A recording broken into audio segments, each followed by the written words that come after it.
Hello to my combo lords in the present or future. To anyone's in the future, remember that although these live streams can be a bit chaotic, make sure to stick around and watch through because we always get up to some fun facts and some fun antics. Now, today is Thanksgiving, at least here in the United States. It's different places in the places that celebrate that strange holiday. I only learned recently that Canada celebrates it in October, apparently. But here in the United States, I'm used to it being on a specific Thursday each month. Funny way of doing a holiday where instead of the date of the month, you're like, it's going to be the second last Thursday or the third Thursday or whatever. And so Thanksgiving's a weird one because it has some strange backstory. It's a little troubled. Some of the backstory of celebrating Thanksgiving does relate to other types of people having their home taken over. So that's not that cool. However, there is part of that holiday we can extract and see the value in, which is being thankful, having an excuse to eat cool food, and spending time with your family. Now, luckily, I already spend a lot of time with my family, including my parents, so it's okay that they happen to be out of town. No family around much for this Thanksgiving. I may do something with my brother later, but or maybe see if any friends also happen to not have their family around. But mostly, this will be a solitary Thanksgiving. But by solitary, I mean there's no human physically around me, but I got all these combo lords with me digitally because now that we got this weird internet thing going on in the world, I can talk to combo lords through the screen. Now, I split this into two parts conceptually. We're going to go on two voyages today for whoever joins me on the streams. There'll be a daytime edition and a nighttime edition. That'll give me a chance to maybe do a little meal with my brother in between, have my own personal thanks, and wait until nighttime when it's really time where you're supposed to start busting out that good food. And back here in the combo classroom, it's going to be kind of hard to cook food. Didn't really restock too many ingredients for my kitchen beforehand, and now all the shops are going to be closed today. However, I did find a good batch of fruits and vegetables, and some of these are plastic and some of these are not. So, anyone who wants to vote for any that they think are plastic, if you figure out any of the plastics, we'll eliminate them from the pile. And with whatever fruits are non plastic, we may do a little cooking session in the nighttime edition. I gathered a few bricks to maybe make a little fire pit back here if we need. Could be a fun way to roast a couple of potatoes, squashes, and fruits and stuff out here in the combo class without having to go into the more boring typical kitchen zone. Um, in any case, I hope everybody has something nice to eat today, and I hope that they have something that they're trying to be thankful about. Now, just being here, the fact that you're watching this stream instead of struggling for food in the forest somewhere means that humans usually have a pretty nice life these days. There's a lot to be thankful about. And that's coming from someone who had a very hard year. I had to get two surgeries this year. I'm just in my 20s, but I had to get hip surgeries. I've had family members die in the past few years. I've had huge problems in the past couple of years, but there's still a lot that could be worse and a lot to be thankful for. So part of the daytime edition is going to be on this whiteboard. Ooh, we got a spoiler of what I may be filming next. Ooh, all the fans of the base -10 video get excited because these are some bases we're filming about this week. Although remember, the main channel episodes do take a little while to edit, so this will be 3 episodes out, because first we got some factorials dropping on the main channel tomorrow, then we got a snack break next week, and then I'll finish up with that episode about super weird numerical bases.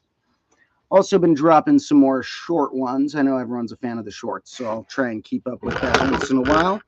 Now, we got to think of at least a dozen things in today's session to be thankful for. And we're going to go for specific things. Obviously, we could go all vague, and then it starts getting cheesy a little bit when you're just like, I am thankful. We got to think of specific examples of how we're thankful. Like, if I'm happy that I have food and I'm not starving, that's good, but that's true for a lot of people. Let's find a specific example of how I have food and I'm not starving. Let's look at how, although it's in the fall, There was one really nice looking. Now, some might call this a, busted up apple a little bit. It has some dirt on it. Tiny, minuscule, maybe bug bite on top, but not even much for bug bites. This is a real nice apple. And this was still hanging out on the final apple tree to be bearing fruit in the front yard this year. And so one more apple, as well as guavas. Got some guavas from the trees. They get a little weird after it rains. They get these like other colors, but they're still going to taste good. So, garden fruits is going to be the first thing on our thankful list because it's going to represent how we're not starving and we get to pick some fun stuff. So, thanks list. Now, on the thanks list, first we got garden fruits, but we're going to get this up to a dozen things. Now, by the way, the last time I did a poll on this whiteboard, it was about what I should buy a lot of. Clocks and dice were the winners. Or no, actually, dice and other colors of whiteboard markers were the winners. And we got a couple clock votes. So for the clock votes, I will go to a thrift store or something to get some cool, unique clocks. But for things that I can buy more bulk like, I have ordered many colors of whiteboard marker, and I have ordered way too many dice. So, yeah, that's what I spend the rest of the combo class budget I have when I'm editing a lot of the episodes myself right now. So since I didn't have to pay as many editors, I'm like, let's buy a lot of dice for the combo classroom. That won the vote. So we are going to be getting a lot of dice, from miniature ones to polyhedral ones to dice in dice. I probably bought almost 1,000 more dice. So that'll be coming in the next week or two. And some more whiteboard color markers. So I listened to the votes. Now, if anyone has any suggestions for things that they think are awesome in the combo classroom that I should pause to be thankful about, feel free to drop them in the comments. But even if we don't get any of those, I'm going to end up in the course of our little daytime stream today, finding at least 12 marvelous things here to add. We're going for a dozen because I think that in any base system that we would possibly use as humans in the near future, I propose 6 is better, base 6, but base 12 is commonly proposed. So it's pretty likely that the humans will have a base somewhere between 2 and 12 in the future, because that's sort of practical zone for how humans use things. And so I'm going to say that 12 is the start of the multi-digit numbers in a slightly wider expanse of what a base could be. Anywhere from 2 to 12 as your base. 12 is a multi-digit number. So get a dozen, we're in the multi-digit numbers, even for societies that count in base 12. What is up to all the comments? I'm going to take a peek right here. Somebody says they're lucky to be alive because their alcoholism nearly killed them a few days back. They might not make it, but will always fight. I have actually struggled with alcoholism in the past too, and I haven't drank in more than a year, but there have been times alcohol almost killed me as well. So I'll share more of those stories in the future, but know that I relate to that and try and break your little curse with that if that happens to be your personal curse, because that was one of my curses, and that's why I haven't drank in more than a year. And we got a visitor. The visitor is one of my cats. It's the silky one, Sage. Sage. He likes helping out in the combo classroom. When I film back here, he would come, like, hop on the desk and stuff, and then the desk got sideways, and he thought that was weird, but he still likes coming to help out. Come here. Okay, that's something I'm thankful for. My cats. That is for sure something to be thankful for. Those cats help me out all the time mentally. They're awesome. That is my version of meditation, practically, is going to my yard and thinking about nothing but plants and cats. We're getting comments about dice, isopods, and clocks as things to be thankful for. So to name those, we're going to have to collect a few. So let's grab a few dice, and then maybe we'll feel thankful about them once we have a little handful of dice. Trust me, I already try and feel thankful all the time, but we need to really conjure up a mood of pure thankfulness for a momentary thing and then put it on the list. So if we get a handful of dice, we might get that extra spark of thanks. Now, actually, this might help. I brought a weird die I had from inside from I have some like weird dice I've collected from back in the day that just ended up scattered in different corners of my room somewhere or boxes and things. And one of them I found is this fun dice. It says who, what, where, when, why, and how. Some of those common W-based questions, apart from that how it doesn't have a W, but you know, that classic who, what, where, when, why, how series. Good to have a dice of that, maybe. Pretty useful. So I would say between having a who, what, where, when, why die, some really small dice, and a variety of normal dice, I'm going to put dice on the list, but I'm going to be a little more specific. I don't like the 10-sided dice as much, so I'm going to put platonic solid dice. To anyone who doesn't know about that, check out my main channel episode about hyper dice. But the 5 3D shapes that make perfect dice don't include the 10-sided one. So I'm writing platonic solid dice. I'm very thankful for those 5 shapes of dice. Isopods, similarly, we're going to need to collect some or find some. We could see if they're back there still in a second. They were kind of hiding in the last stream. They like to vanish in the dirt and play dead. Or maybe they just like literally made a line back to the compost. I don't know. But dice, we are very thankful for. Isopods, maybe we'll check in a sec. And how about clocks? So clocks have been coming in handy. However, they have been shattering on me a lot recently. We've gotten our little shattered clock stack back there. So we also got this fella. I'm going to say I'm thankful for this clock. This clock has done a lot of fun stuff in episodes. Now, first it had a giant glass sheet on it. This was one that a friend got me. I forget exactly the difference because there's a few similar ones, but these ones friends and family found and gave them to me for my birthday or just found after the fact for free somewhere. And this was one of those. And so I just got this clock one day and it had a glass cover.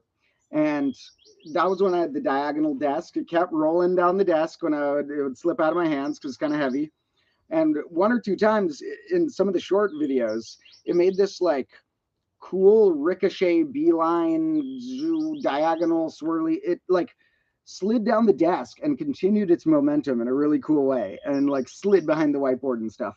And then one of the times it fell in one of the main episodes on the main channel called Modular Multiplication Magic. That one, this shattered. And I thought it had just fallen and made a loud noise, but then I lifted it up and the glass was going everywhere. And then even though the front was shattered, I kept using it because it still had, you know, a potential. I removed all the spiky side shards, so now it's no glass. Half glass is what you don't want. All glass, best. No glass, all right. Just won't handle rain very well. Half glass, dangerous. So I got it to the no glass state, and it kept coming in handy. Got burnt in an episode. I think that's in the Factorial, or that was either one of the next 2 main channel episodes. They both have fire. I forget which one burnt this. At some point, this got tucked in there. I didn't do that on purpose. It just like got bumped into the hole that was in there. And now it's like kind of steady at the hour being noon or midnight. So this clock is not going to last too much longer, but it has done a lot of good for the world of education. For each of these clocks that breaks, the ones that get on film in a good way, I like to think that a lot of people got captivated and tricked into learning a math concept. So it's worth breaking a little plastic to teach a bunch of math. We're going to put the big white clock, or it's the biggest round clock. It's the biggest of my round clocks because that one's also a big white clock back there, but it's a little smaller. The biggest round clock here. Now, that other one really did come in handy too, and it was the most durable, but I didn't expect that when you just put a lot of heat on it, the glass just shatters that easily just from heat. So that wasn't the first clock that broke, or maybe not the first, but one of the first clocks that broke not from a force, but from temperature change, which is a force, but you know what I mean. Someone's wondering why they got notified and they've never seen me. Once in a while, YouTube does that. They're so weird. They'll like not notify the people who are subscribed to me, and then they'll send it to random people. But whatever, it gets more cool combo lords into the web. To anybody who is just here on the bonus channel, the main channel either is about to hit or just hit 17,000. So you could be like, let's see if you'll be 17,000th subscriber. Oh, you missed it, but you'll be the 17,011th subscriber on the main channel if you aren't tuned in there yet. This channel also passed 66,000 combo lords, and this channel is less than 3 months old, which is absolutely insane. That's what fast growth of combo lords. That I'm very thankful for. I always knew that these dreams would go somewhere someday, but I didn't realize it would be within the first year I was doing it. So fast, and I mean, I've been collecting these ideas for years, but I've only been filming the combo class stuff since under a year ago. Although I filmed an earlier iteration of combo class stuff when I didn't have my life together that you'll have to see someday that didn't work out. That's a whole nother story. Fast growth of combo lords. That is super awesome. So many combo lords up in the house. There's also the Discord where a bunch of you have been chatting.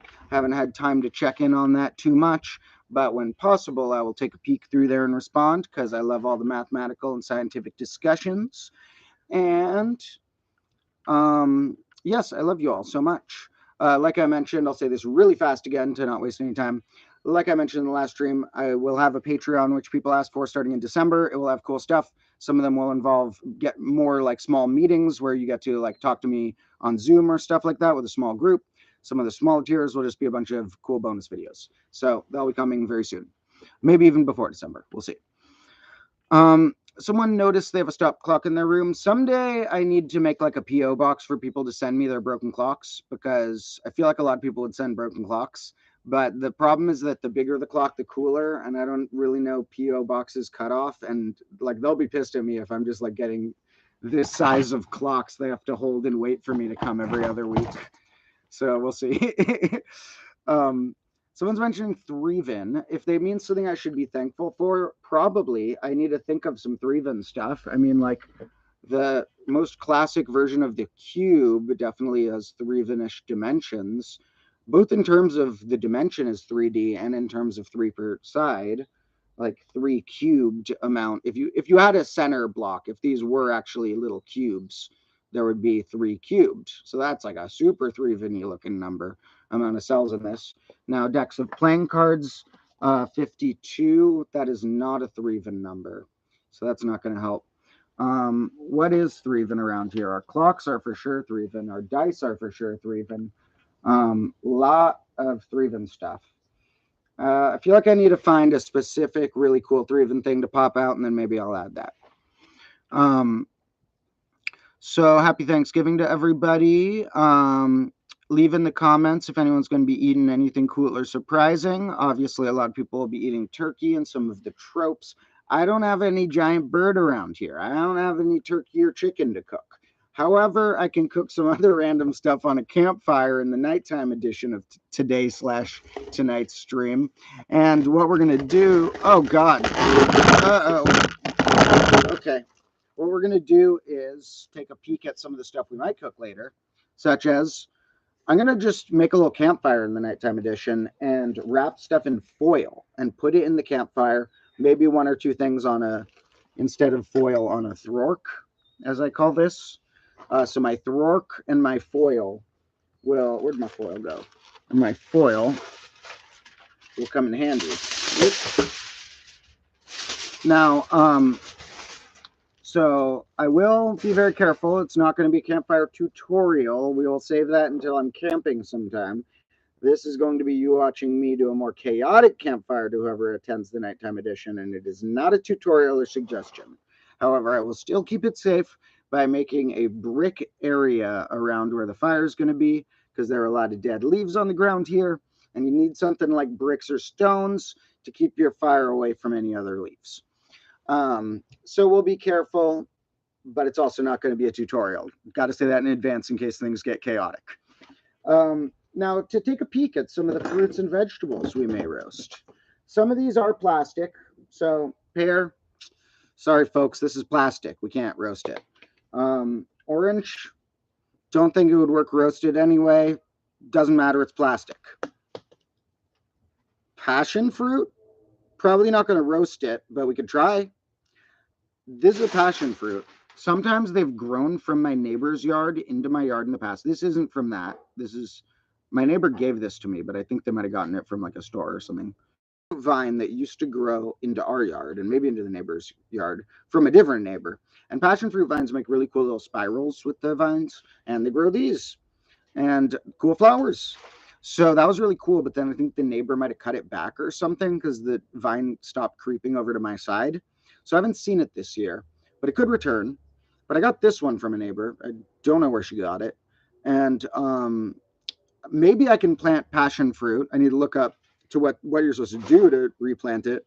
But in that thing, in the planter back there, we already know that I'm waiting for some potatoes and onions and stuff to sprout so that we can get some crazy looking stuff like back there. And some of it will be edible, like what comes out of the onion.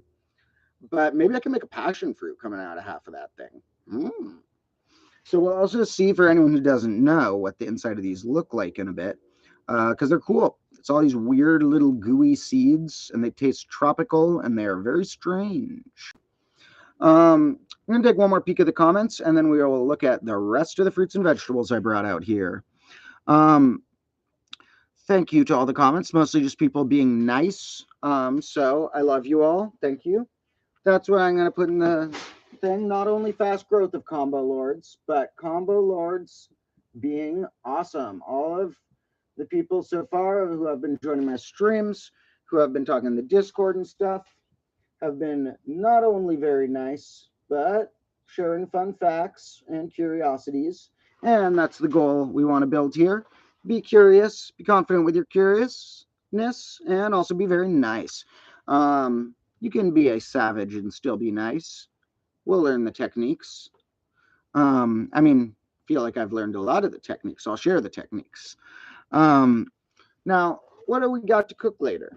So I already accidentally dropped my foil. So this is how we're going to wrap most of the stuff. Although, like I said, the fork might skewer a few. So, you know, if we want to skewer something, that works too. We got an apple. We're going to cook the apple. It's going to taste like an apple pie. Basic apple pies. I don't think it's a, oh no, Thanksgiving staple is pumpkin pie. I do still have a pumpkin. Where's my pumpkin? So I actually have a pumpkin somewhere, a tiny one. It's like made for decoration. I doubt it's going to be something that would cook into a good pumpkin pie. But here we go. This is similar to a pumpkin. This I used in my video about pumpkins. I'm assuming it's still good. These things last a while, even though I filmed that like 2-3 weeks ago. This is a butternut squash. They often are bigger. There's a small one because I didn't want to spend that much money on a little side prop. That was one of the more expensive episodes prop-wise, buying a lot of fruits, which I did eat afterward, even though they were all crushed. But the butternut squash here, I feel like if I wrap in foil and toss in the fire I'm going to make in the nighttime edition, that will be good. And it's kind of like a Thanksgiving side. Like some people make, what is it? Sweet potato based things. This is going to taste like a sweet potato kind of. So this was my sweet potato based thing, even though it's technically, well, technically it's a berry, but even though it's, and by technically, I mean botanically, but this is a butternut squash we'll toss in. Now we also can make some good potatoes. We're going to make baked potatoes in a campfire. We're going to wrap these in foil, not all of them because we got to leave 1 or 2 to sprout for the corner, but we're going to wrap some in foil and we're going to cook some potatoes. Now we might toss a couple guavas on the campfire as well. Don't think that would hurt. We might even toss the guavas in with the skin and just see what happens because the skin is edible, or you can peel them. So we can see multiple ways of trying them. I got some persimmons. Now these flat persimmons are one of my favorite small fall fruits. I don't think we're going to cook it. We're just going to eat it probably. But these are one of the best fruits of all time if you get the flat ones. The ones that are long, beware. You got to use them in a weird culinary way. And if you just take a bite out of the long ones, it can make your mouth all dry and weird, and some of them suck. So I had a bad experience as a kid where I found a tree of the long ones and I was so hyped because I was like, oh my God, I'm going to get a free persimmon. And I took a persimmon and took a bite and it made my mouth so dry and weird because it was one of those long ones. So you got to get these flat ones, but these are amazing fruits. One time I brought persimmons. I had a bunch of them for some reason. I brought like cut up pieces of persimmon to a party, and people were like, "Why did you bring persimmon to a party? Are you crazy?" And while everyone's just getting turned crazy, kept offering people persimmon, and like a few of them didn't understand, but almost everyone went from "Why did you bring persimmon?" to like, "Oh, that was so smart that you brought persimmon." It's very refreshing and it's strange to explain. It's its own cool fruit. So these are good because not only are they unique, but you don't get as many fruits in the fall here. So in the summer, when that ends, it's like, oh man, where's all the fruits going to be? I lost all the good fruits. Summer's over. But you get pomegranates, persimmons, pumpkins, stuff like that does make fall get a couple cool, unique fruits. So we're going to put persimmons on the list because persimmons are also berries botanically, and I think they're cool. And we're going to call them flat persimmons. I forget the technical name. Um, the most common type is like called like a Fuyu persimmon or something like that. Something like a Fuji apple, but a few letters off. Something Fuyu, something like that persimmon. I might be getting that wrong. But whatever the case is, you want the flat ones. And sorry, I'm not going to solve someone's specific math problem. If anyone needs help with stuff like that, I may try and help people out who are signed up to like my higher Patreon tiers when I launch that with little stuff like that. But that's like me doing a private lesson. So on the streams, I need to keep it fun for everyone. So thank you to all of the comments as well. And we have a few more fruits that I haven't shown yet. So we got our all of these so far. Okay, I can't hold them all. We're gonna point the camera there. Da-da-da-da-da-da. We got all of these, and then this is plastic, and then this. Now, I'm not the biggest fan of little peppers, but I grew to like to appreciate them a bit. Also, botanically a berry. So many berries here. So this might be good if we wrap it in foil and roast it. Who knows? We'll mix it in with a foil wrap potato. Someone's wondering about the basis of integrals, and I'll cover calculus-based stuff more in the future. Really, what you want to have at the core is that integrals and derivatives are sort of like going up or down a dimension of traits, and you want to have multiple ways of visualizing what that means. Like up or down a dimension could be like position of a graph to slope of the graph. It could be like in a car, position versus velocity versus acceleration. It could be a lot of other stuff. It could be making a minuscule change to a shape and seeing how much it grows. So you want to have multiple visualizations of ways that an integral and a derivative, which are in ways each other's flip in certain ways, are like going up or down a dimension. So good analogy is cars. So try and first think of things, if you can make an analogy in terms of position, velocity, and acceleration, and then try and see if you can make other geometric and algebraic ways of having intuition. Often with those, you get the equation thrown at you, so having a geometric sense will help out a lot. So someone's wondering about stuffing and dressing. Now, I'm not a biggest fan of overloading stuff with dressing, so I don't know if you mean like salad type dressing, because dressing can mean a lot of stuff.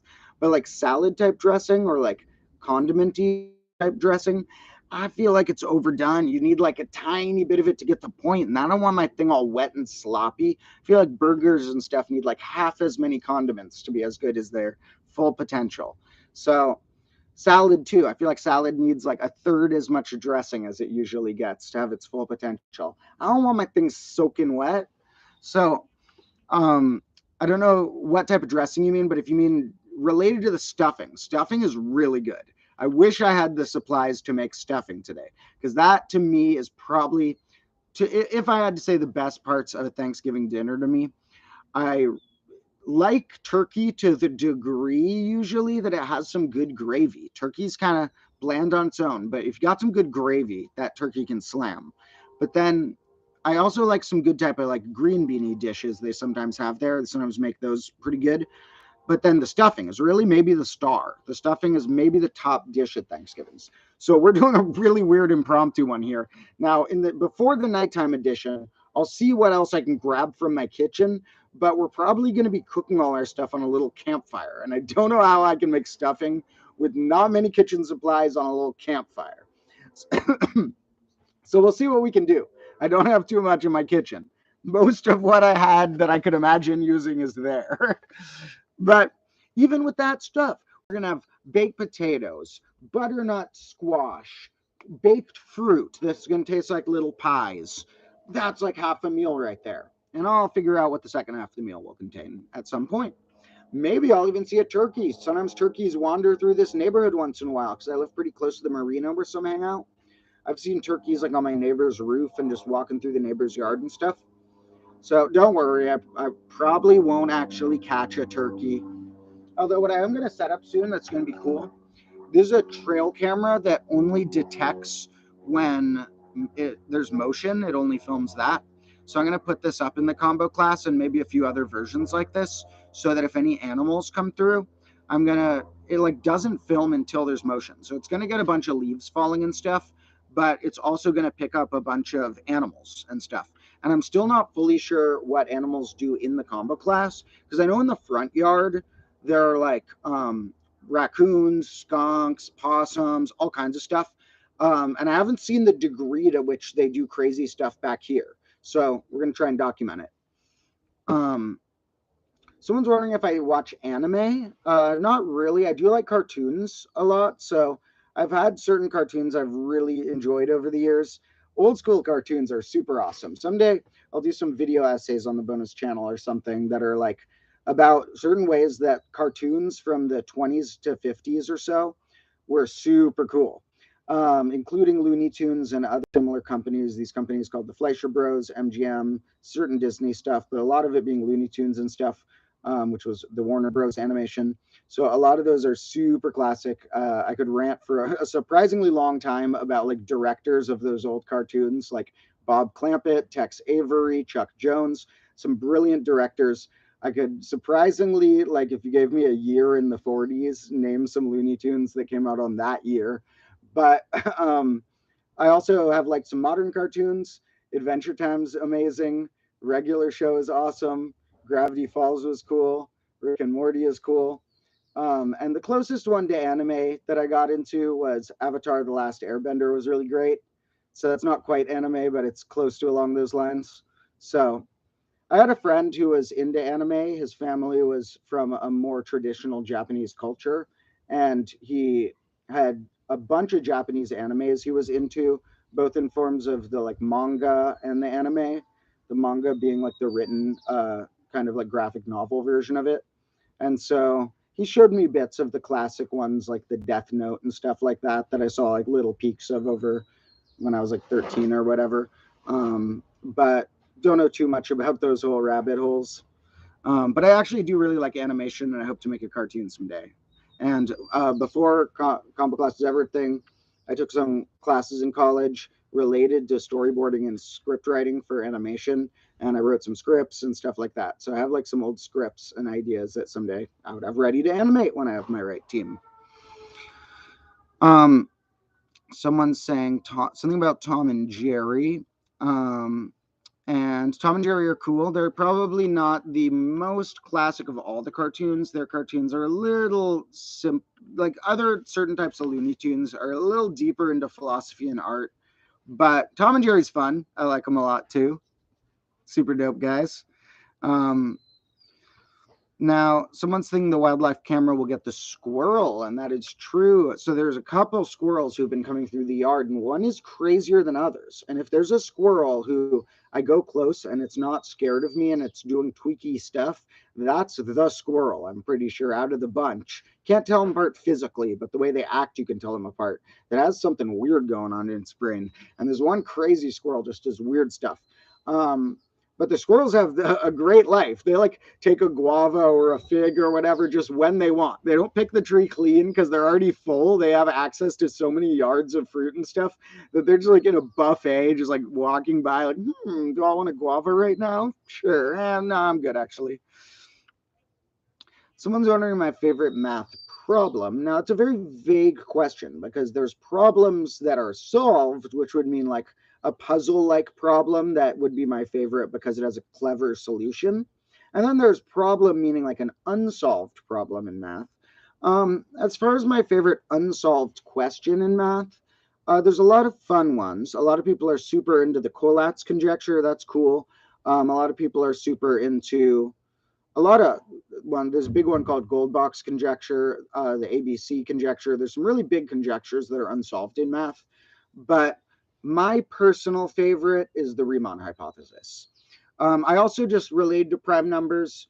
I like twin primes. I like the question of whether there are infinite twin primes. That one's pretty dear to me. And that's one I can imagine being cracked in the next 10 or 20 years, possibly, because it went from them not sure if twin primes get to a point where they're arbitrarily far, like practically infinitely far apart,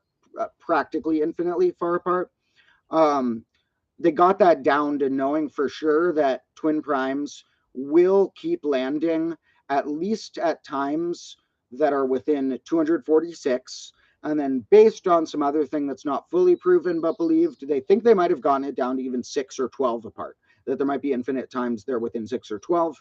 And the goal is to get that down to 2, to say there's infinite times that primes happen 2 apart. And that's the twin prime conjecture. That one's close to me. But even a bigger scale question about the primes is the Riemann hypothesis. And I'll do episodes about that for sure. But basically, it relates to a crazy graph of an infinite series type of thing. And so first, I need to do an episode just about infinite series of different sorts, which sorts of infinite series approach infinity eventually, and which ones don't diverge. They converge to a finite value. Which ones converge to an integer? Which ones converge to things related to pi or e or the golden ratio? And then that episode that I'll make in the near future for the main channel, that will sort of be the first part of something that the Riemann hypothesis will probably be the second part of, because I want to take a whole episode about the Riemann hypothesis. But first I need to set up kind of where it's at, because there are two classic infinite sums that are both secretly just dots on this big graph that's the Riemann zeta function. And those are the harmonic series, which is, depending how you define it, a dot or a line on the Riemann zeta thing. And then the point that's at 2, which is related to reciprocals of squares, and pi shows up. And it was one of the first things Euler got famous for, greatest mathematician ever. And so both of those are like really cool infinite series that I kind of want to introduce in an episode before being like, whoa, these are just dots on this even bigger scale thing. And then we can take a whole episode to talk about the Riemann hypothesis, which is $1 million question. Don't expect to solve it because a lot of people have tried. This isn't a get rich quick scheme, but if you happen to be brilliant enough to solve it, you also get $1 million from an organization. But anyone who solves it will be more proud of the accomplishment than the $1 million, because it's going to take some crazy dedicated mathematician who really cares about prime numbers to solve it. And it's going to take some new twist to the methods currently being used. So maybe as a team, we can inspire some really dedicated mathematicians who are more focused on a singular problem than me, who goes from problem to teach. And maybe we can inspire some innovative ways of looking at things that some other mathematician will carry to fruition and solve the Riemann hypothesis. You never know. Don't expect the $1 million, though. If I got the $1 million, I would have no idea what to do with it, but I would be way more proud of having solved the Riemann hypothesis. That would be like, oh my God, your name's going down in history forever. Someone's wondering if math and music fascinates me. And yes, I have a lot of music students, and I always, with my music students, have to remind myself to not get too carried away with the math. You know, if I'm talking about the circle of fifths and then I start hinting at coprime numbers, and then I'm like, okay, better stop talking about coprime numbers and get back to the circle of fifths. So there's a lot of great math in music. The scales we use in Western music relate to square roots. relate to which approximations of things like square roots are close to stuff. They relate to, physical science about frequencies and wavelengths. They relate to coprime numbers. They relate to a lot of cool stuff. And so I will do that, but I'm kind of holding off on it because I want to do a whole series on it probably, because that's something I know pretty easy. Like I can whip out the beginner portion of teaching piano or guitar without needing too much rehearsal, because that's sort of my day job right now. And so at some point when I don't have the right math lesson to film and the time's right, I'll film like, here's part 1 of music with Domotro. The series will probably start with a piano lesson, then a guitar lesson, get a little more back to piano to be a little more wide scale on theory, because it'll probably be like maybe 2 on the piano to start, first chords and then scales. And then after showing some stuff like piano, guitar, and bass, and some digital production, there's various mathy ways to take it. So then there's like a bunch of individual episodes to do about certain ways math shows up in music. So, yep, I have a lot of fun with music. I also make a lot of music. Stay tuned to hear some Domotro songs at some point. Warning, they are hip-hop bangers, so if you don't like that, sorry, but they're going to be good, so stay tuned. Also, to whoever joins my Patreon when I launch that in a week or so, one of the extra things I'll be posting for some of the tiers is a lot of old music I made that was unreleased of some crazy projects over the years in many genres. Someone's mentioning a few things about the Riemann Zeta one. Has it been shown that it can be proven? No, they haven't. It's kind of hard to show that something can be proven. Surprisingly, you can show that some things can't be proven.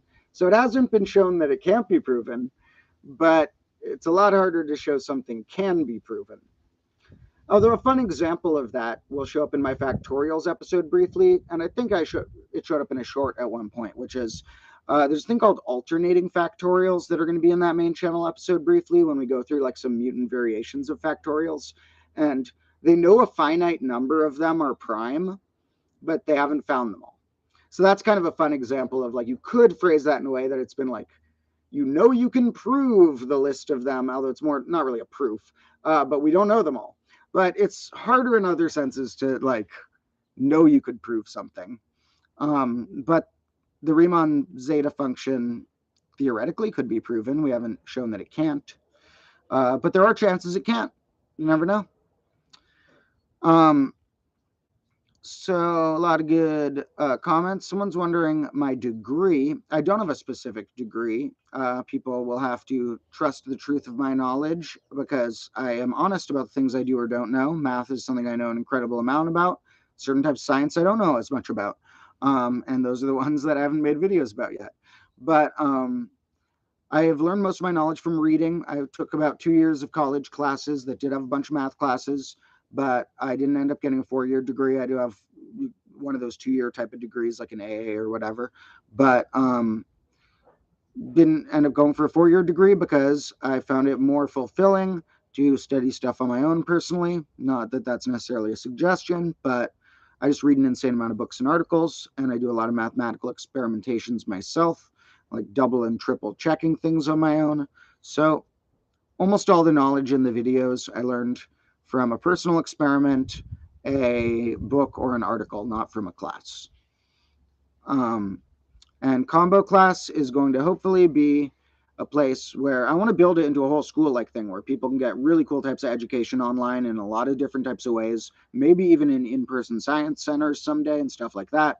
I have a lot of cool plans for free education and stuff, but it's not going to be a place to get degrees. So if there's ever a place I call Combo Academy or Combo School or whatever, it will be to learn. Might be other stuff, might be to have fun, might be to get therapy, might be any sort of things, find collaborations artistically, but it's not going to be to get a degree. And yeah, I think that what people, with math, it is true, because you don't really need verification someone's mentioning. If when you write it, you can double check it, you know? if I ever have gotten something mildly wrong, usually people correct it, but it's the only things I think I've gotten wrong in videos are typos here and there that are then corrected in the description. Don't think I've gotten anything majorly wrong yet, but I've corrected one or two things in a description to clarify stuff that I phrased slightly off or whatever. So if anyone notices anything I phrase off, feel free to comment it. You know, I'm always open to the fact that I could make a mistake in my phrasing of something, but I'm only going to talk about topics in my confident tone when I know about them and I've double or triple checked them in some way or another. Of course, the sources I check can also be wrong. There's also that as a possibility. You know, I try and check the sources that seem accurate, but it's a hard personal gauge to factor in how many sources of what validity you need to check before you quote something. So, for example, I read that 6, which is a triangular number, and its square 36, which is also a triangular number, are the only pair of triangular numbers that one is the square of the other. So you could say 6 is the only triangular number whose square is triangular, or that 36 is the only triangular number whose square root is triangular. Those are synonymous. But I read that, and then I couldn't find a good enough source. So I haven't put it in a video yet. And the only place I could find it online wasn't somebody saying, okay, here's the proof of it. They said, oh, it was really hard for me to find the proof too. And I eventually found it in so-and-so book. So I got the name of the book, even though I couldn't get the proof. And then I tried to look it up. I couldn't find a PDF of it easily online. And the book itself was more than $100. I think more than $150 maybe for even used copies. Textbooks are absurd. So now I need to go on a quest to a library just to prove this. So that's an example of how I do like double checking stuff before I say it as a fact in a video. Someone's wondering what websites I visit. Now, my first recommendation is going to be one that you don't want to use as a source. So ironically, I've been talking about like having credible sources. So this isn't a good example of your credible source, but it's a good example of a starting point is Wikipedia. Wikipedia is a magical website, beautiful, stumble down hyperlinks of what topics are related to other topics, key ways that topics might have something important to say about them. Now you're going to want to research and double check whatever you read on there, but for math, pretty good. It's, you know, I've rarely found errors on there. Sometimes they're missing stuff I'd want to put in, but I've rarely found something I would call incorrect. Now, on the Wikipedia, although you need to double check it, it's a great place for stumbling from one topic to other topics that are connected to it that you'll next want to research or incorporate into your research. It's an encyclopedia, you know, it's awesome. Then other sites that I might go to if I want to check a mathematical definition is there's a good Wikipedia-like but slightly more trustworthy place on Wolfram Math World. Wolfram Alpha is this cool online calculator, a good program that does cool stuff. But the main things they have that I use are an online calculator and a sort of Wikipedia-like section called Wolfram Math World that has some good definitions and facts about things, you know, slightly shorter but more trustworthy version than Wikipedia. Still might want to double check those. Good to see on a few different sources. And another one that I really like is the website, the OEIS, the Online Encyclopedia of Integer Sequences. You type in some numbers that are a part of an integer sequence, like the beginning of the Fibonacci sequence, or the powers of 2, or the primes, or whatever. And it gives you the sequence plus, with a bunch of terms, plus a bunch of notes about it and ways it's connected to other sequences and stuff. So the OEIS, one of the coolest math websites of all time. Then there's sites that you go to if you want to read formal proofs. There's this one, it's such a weird word. It's not stuck in my head, but it's AR something. It's some 5-letter word that starts in A that a lot of math proofs are published on. So that's a place sometimes that you would go to find an official version of a proof, although there are other places to find them as well. I'm going to give a suggestion that some folks may not like. I'm sorry to book publishers, but I think more books should be available free. And that is coming from somebody who wants to write books myself and knows that the more they're available free online, the less I'll ever make money from that. I still think that more books should be free, and that if you read a lot of books, just morally buy some of them from your favorite authors as well. Have the paper books for your favorites, support the authors that way. Check out other books by getting a free copy, maybe.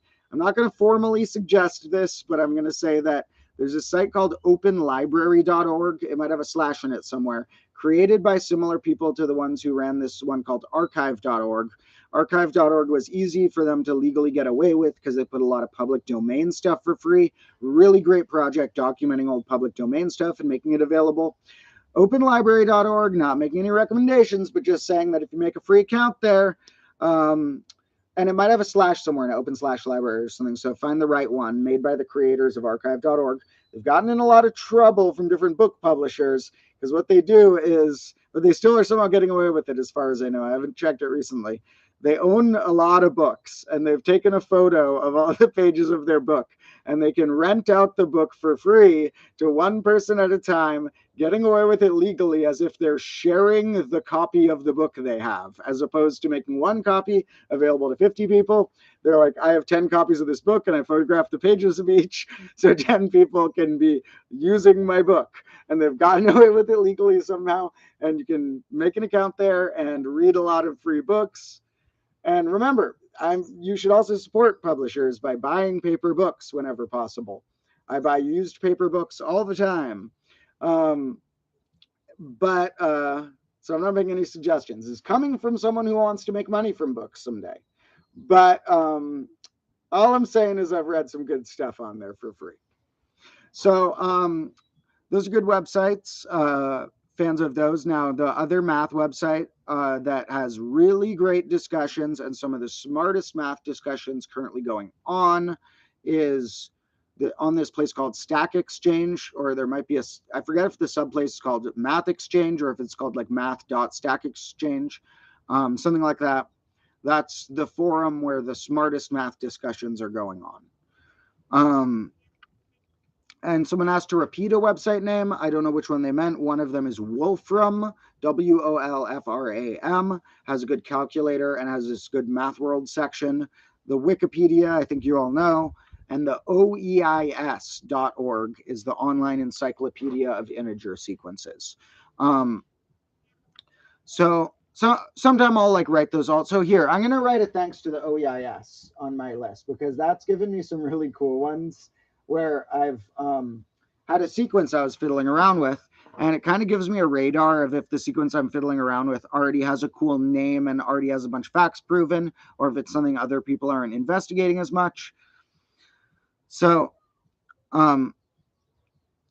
Stack, is it Stack Overflow or Stack Math? Maybe it's Stack Overflow and I'm getting that wrong. What is it? Math Stack Overflow, Stack, what did I call it? No, it's called Stack Exchange, I think. Yeah. math.stackexchange.com. That's where a lot of cool, smart things are, where a lot of good mathematicians are doing thinking and work on problems and stuff.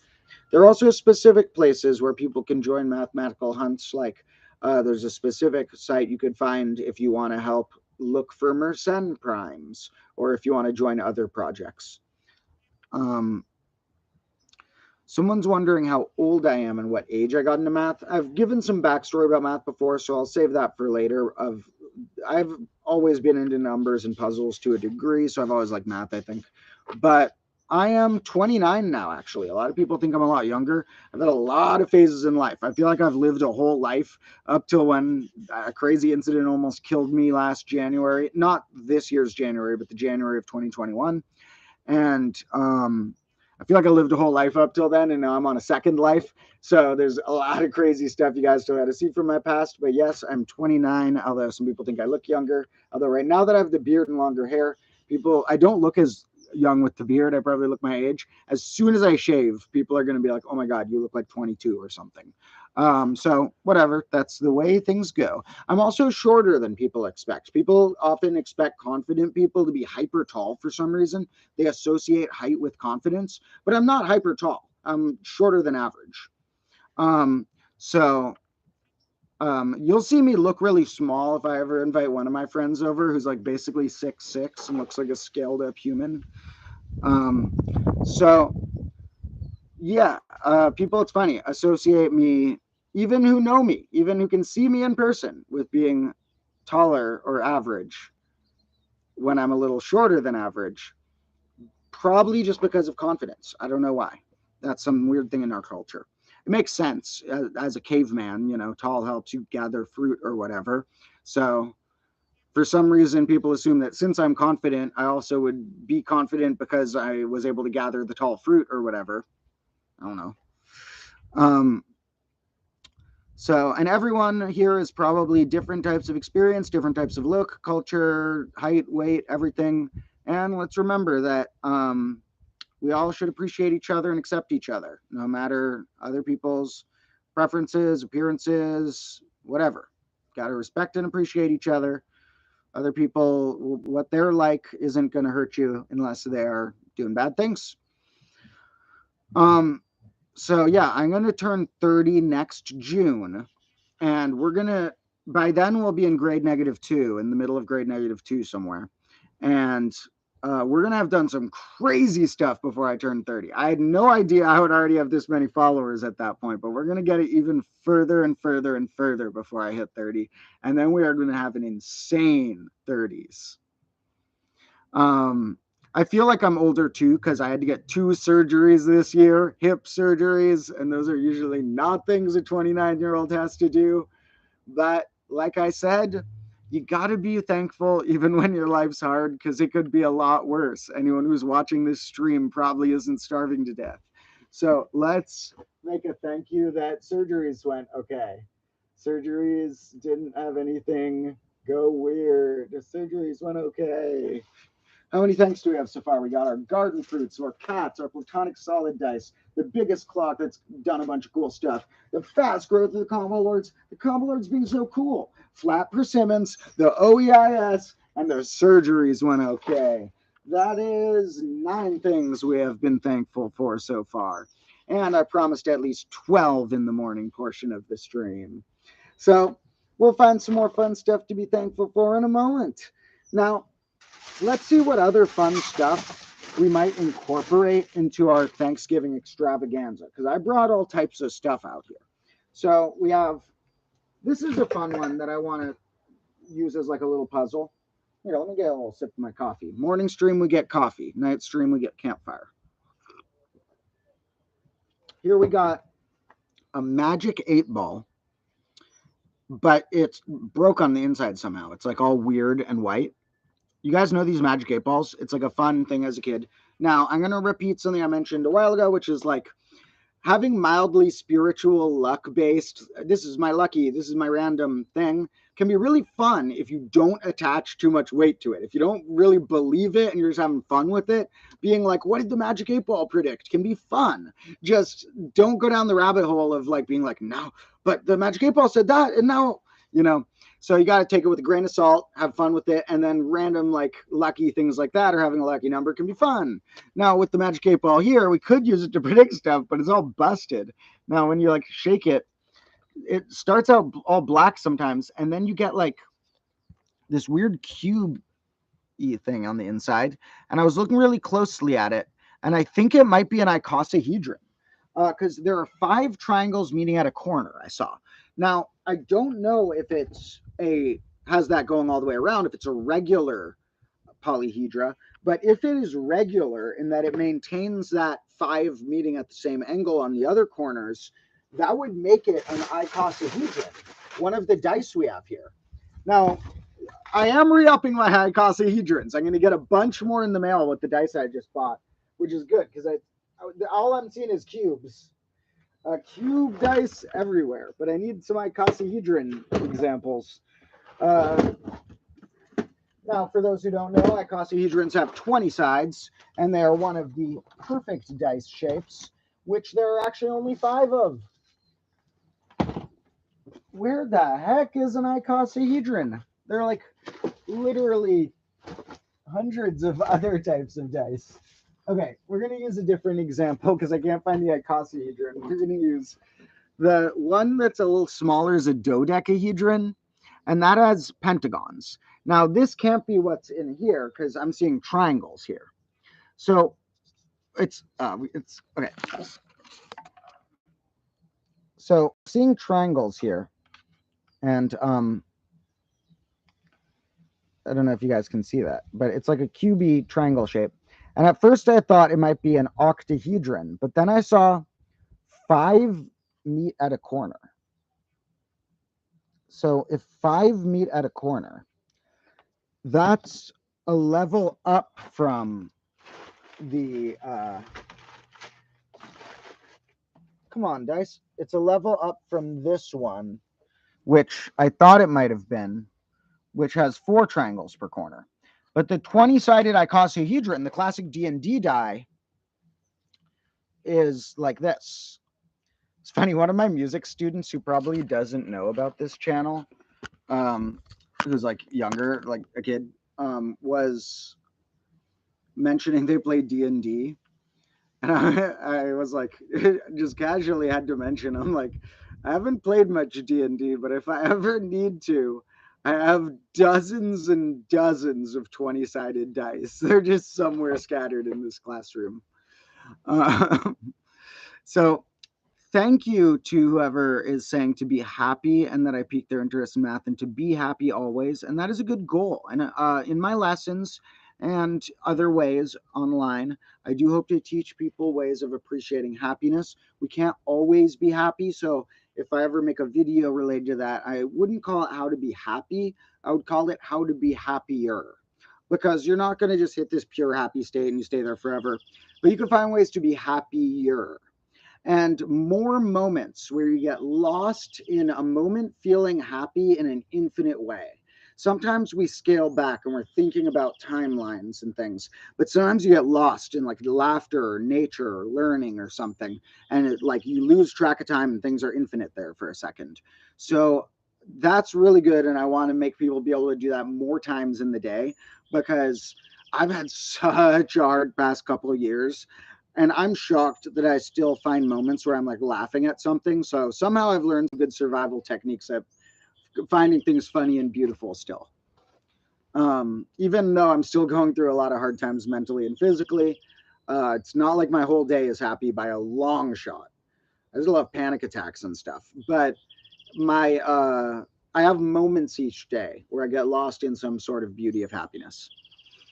And I'm going to continue finding more and more of those moments and teaching you guys the techniques. Someone's saying, does that mean they roll evenly or perfect? Now, you could have a non-perfect that rolls evenly. For example, a 10-sided dice can roll fairly, but the sides are not regular polygons. They have weird kite-like shapes. So to be a regular polytope of the convex sort that makes dice, what you need is each face to be a regular polygon where all its sides and angles are the same, like an equilateral triangle or square or whatever. So you need it to be a regular polygon. And then, actually, I'm just kind of repeating stuff that's in the main channel episode. Whoever is curious, who haven't seen it, just watch my episode on the main channel called The Mysterious Hyperdice Sequence. That goes all into it. So thank you to someone saying people like me and others who make people love learning are the greatest. Yep, shout out to all the other math creators out there too. I'm going to start reaching out to some other math creators at some point. Feel like some of my favorite math creators are too big for me to reach out to them now because they'll probably ignore it. But once I pass like 100,000 or like a good amount on the main channel, I'm going to start reaching out to some of my favorite math creators and seeing if we can get some collaborations going or something, because there's some really good ones out there. What I really should work with, though, is people who know more cool science experiments, because I have so many math topics saved up. I really want to work with people who can do things I can't do, which would be like crazy animations, really good types of editing, make a crazy science experiment. They have some type of animal or plant I don't have, or something like that. Someday I need a team assembled where everyone has a different crazy skill. I need like a magician. I need a stuntman. I need like a really good editor. I need I need one of each. But because then I think people can specialize in things, and I think that I could try and be medium good at everything, or I could dedicate more time and be like really good at teaching math and making stuff like that fun, and have other people on my team too. So we're working on that. Because I want more time to get back to studying math books. I spent a lot of time studying math books, and then now I'm spending a lot of time like growing this toward being a company like thing so that I can make more and more free education. The process of building a team and trying to get stuff monetized, although the end goal is going to make things easier, it makes it a really busy past couple months. So I haven't been able to study as much math, and luckily I still have tons of notes from the past ready for episodes. But I want to get back just for fun and for the future here to just reading a ton of math books and stuff. So um, as my team assembles, that I'll have more free time to just like learn a crazy amount. And the more I learn, the more connections between different topics I notice that make good, unique videos. And yeah, someone's noticing the birds chirping, and that was good synchronicity. Oh yeah, let's put the bird chirps on here because the bird chirps in the garden are one of the really beautiful things. Um, Ironic that I love the cats and the birds. The cats try and get the birds. The cats have gotten one or two birds in the past. I know some people are against outdoor cats for that reason, but I'm sorry. There's a ton of birds. My cats have a really happy life. They get one or two in their lifetime. I'm sorry. But I love both the cats and the birds. Obviously, I like the cats more. They're my little buddies. But the birds are so cool. And there's a lot of birds that come by the front yard. And you can hear a little chirping variety sometimes where you get like 5 or 10 types of bird going at once. And there's a little mockingbird like one that copies noises. And then there's these crows that flock in my neighbor's redwood tree. And the neighbors put out peanuts to attract the crows. So the crows keep hanging out there.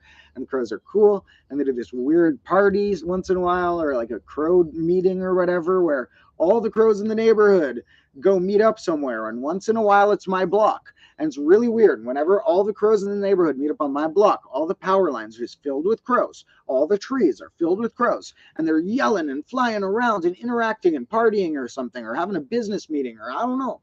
But I have that kind of on film. I'll have to dig it up, but I need to get it better on film sometime. The crow meeting. It's wild. They pick different places to do it, but once in a while, it's my block. But there's also just like a family of crows that lives in that redwood tree, and they've had their babies there some years. Um, so what's up, everyone? Thank you so much.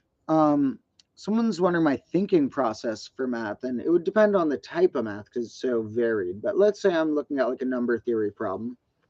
I have to read about it a bunch, and then I'll try and encounter some facts and think about if it's a fact I already know, is this a new way of looking at the fact that I can add on to my toolkit with some notes, taking a lot of notes while I'm reading? And if it's fact I don't know, taking a note about that and thinking, what are things this could help me with, or what are gaps in my knowledge this could fill in different places, or is this a tool I would ever use in my toolkit at some time? And so taking a lot of notes and looking for the connections between things you see and things you've previously seen, and then try and find ways to experiment yourself. Try and plug in a number yourself to something to see if it gives the answer you expect. And then you're like, okay, cool, I'm kind of working the system. Apparently, I guess I understand it because I know how to say the sentence of it and I plugged in the number and it did what it should. So test things out a little bit. And then sometimes maybe tweak the definition a little bit if you want to be experimental and try to find your own things. Take the standard thing that you're given and tweak one of the variables. Or say, what if this whole thing, this is actually a new perspective I want to add, not really related to that question, but a new way that I want to approach problem solving that I think could come to a lot of cool discoveries is if you take like this is the definition of something. This is like, I am looking for numbers who are of the form 4x plus 3 or whatever. And then is there like, this is just one idea. Could you add on some extra constant term or multiply on some extra constant term that for all the ones you've currently defined is just equal to 1 if it's multiplying or equal to 0 if it's adding?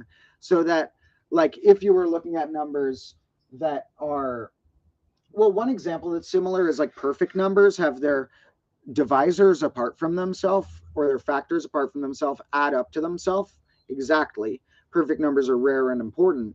And there are multi-perfect numbers where you like zoom out and you say, okay, what if perfect numbers add up to k times exactly the number? The divisors add up, the divisors apart from itself, called the proper divisors, add up to k times itself. And then you could say, okay, the ones called, Well, they actually define that with all the divisors, including itself, add up to k times itself, and then two multi-perfect, like two hyphen multi-perfect numbers, are the same as what we could just call perfect numbers usually.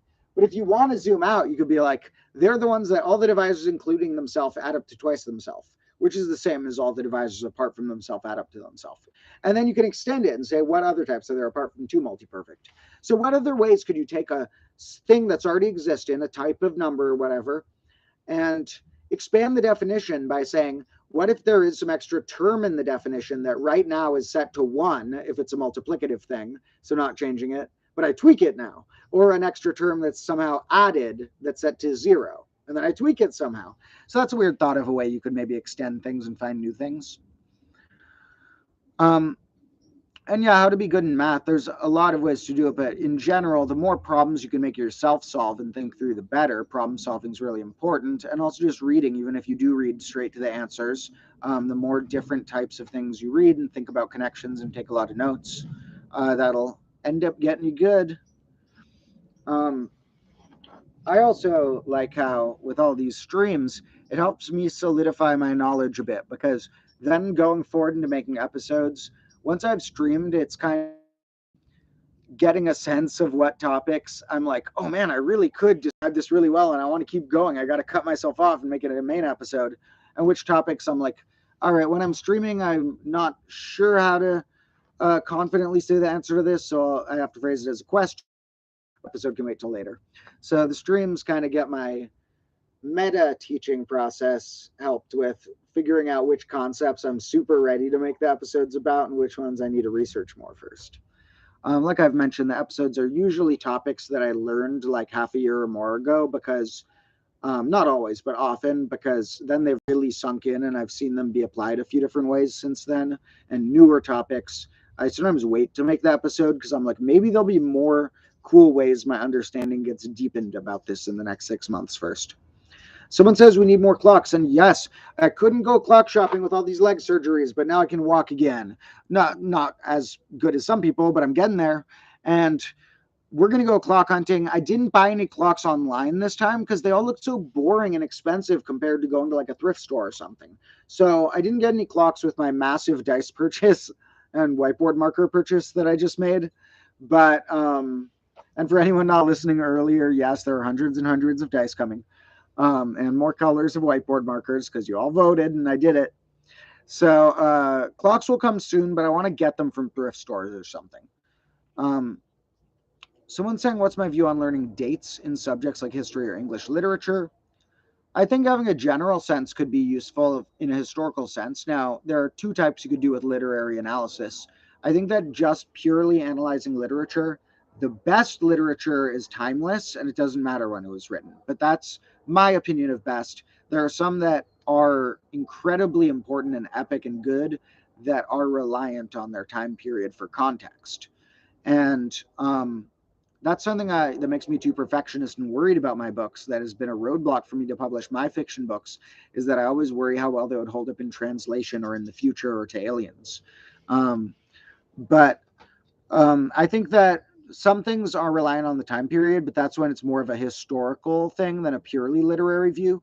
So in pure literature, maybe doesn't matter as much, but you might need some context, might need some old words translated to know what they were slang for back then or whatever. But in a more historical view of certain types of literature or history in general, I think having a general sense is good without worrying about if you have the exact year. I don't think it matters if you memorize the exact year that a certain thing happened, but to know the decade or century could be good. So, also, I'm going to make an episode soon, probably at the end. Oh, guys, they're deleting the leap second. They're taking away the leap second. I don't know if you guys knew about the leap second, but sometimes they have to add a second or subtract a second that you didn't even know was happening maybe on your auto adjusting things, or you were just a second off, but they add or subtract a second once in a while on New Year's because we're not perfectly lined up with it being every 4 years you add one and every 100 years you skip one of those. Did you even know that they skipped the leap year every 100th floor? They didn't do it in 2000. They won't do it in 2100. And that gets you close-ish, but not close enough. Leap seconds helped. They're taking away the leap second because it was bad for the tech industry. So now we're going to be historically 1 second different when we describe times than from before. I like the leap second. It was funny. It was cool. So we're going to do an episode on New Year's probably that's going to be about calendars. And there's a thing called the International Fixed Calendar that I support more than the normal calendar. There's also something called Julian dating or Julian dates, which I also support more than the normal calendar. So those are two alternate calendars that I'll show in a New Year's episode that are pretty cool. One of them, the Julian dates, is just a singular date that gets counted upward with a decimal to describe what point in the day you're in. And it's based on this event way back in the past when simultaneous astronomical type things happened to make it easy culturally to have a landmark from different texts. And so that one's cool. And then there's an international fixed calendar that does cut it yearly, but they make 13 months. They have this holiday called Year Day that doesn't have a day of the week. Religious people don't like this one because it makes your Sunday sometimes 8 days apart, but it makes everything else neater. It's really cool. So someone's wondering in simple terms what fractals are. And yeah, let me do a little fractal talk. That'll be fun. And in fact, as we do our fractal talk, I'll write fractals on my thanks list and we'll draw a little fractal. So let's do some fractal fun. I have a triangle here. How much area does it have? And base 1/2 base times height. If the sides are 1, let's say, then it has a perimeter of 3 and it has an area of whatever. We don't care. Some small finite amount. Now we're going to add triangles so that on each side, I'm going to go 1/3 of the way and 2/3 of the way and make that a little equilateral triangle. So I'm adding like a little, on each flat surface, adding it so it goes 1/3, equilateral, other third. Now it has a bigger perimeter and a bigger area. Now what if I do that again on every flat line here? Yep.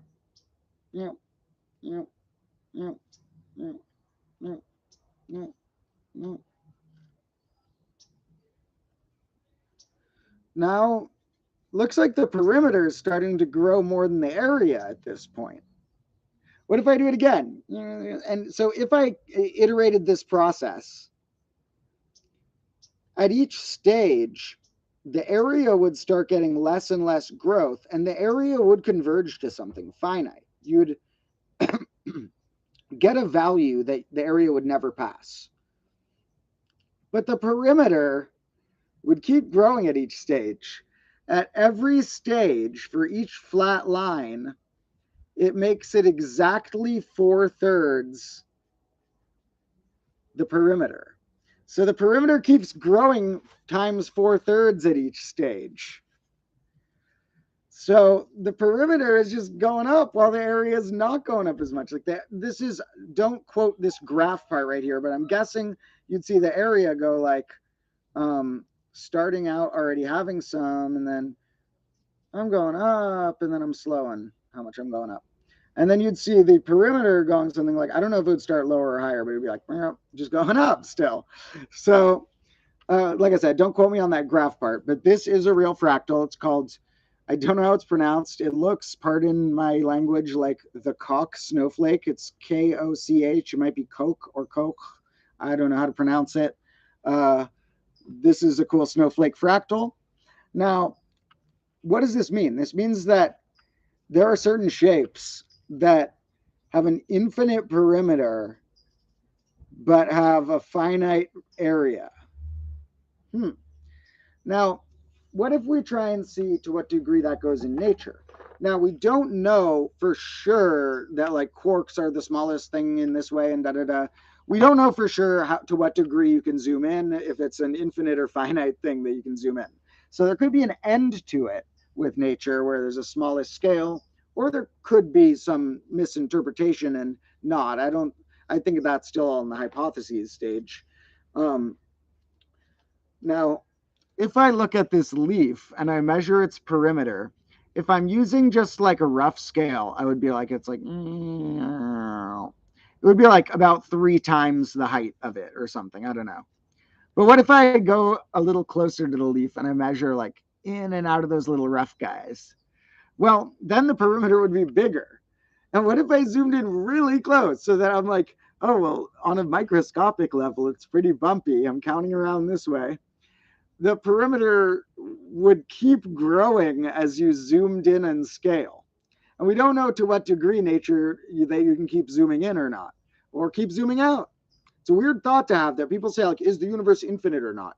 It could be infinite in one way or the other for all we know. It could be you can zoom in forever, but zooming out, we're going to hit a wall, or the other way around.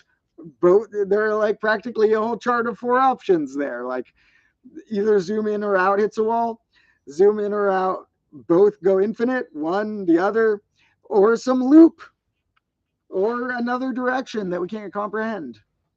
So fractals are cool. And yeah, someone mentioned Mandelbrot, so that's going to come up. There's a tetration fractal in my most popular main channel episode that I just put a picture of.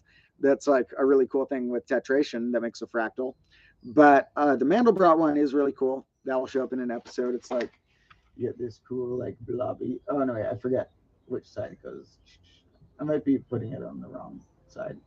It makes a little cardioid thing. Makes a super weird, like, little bumps. It's really cool. The Mandelbrot set's really good. That looks like a giant sperm or something. I'm gonna not move it there.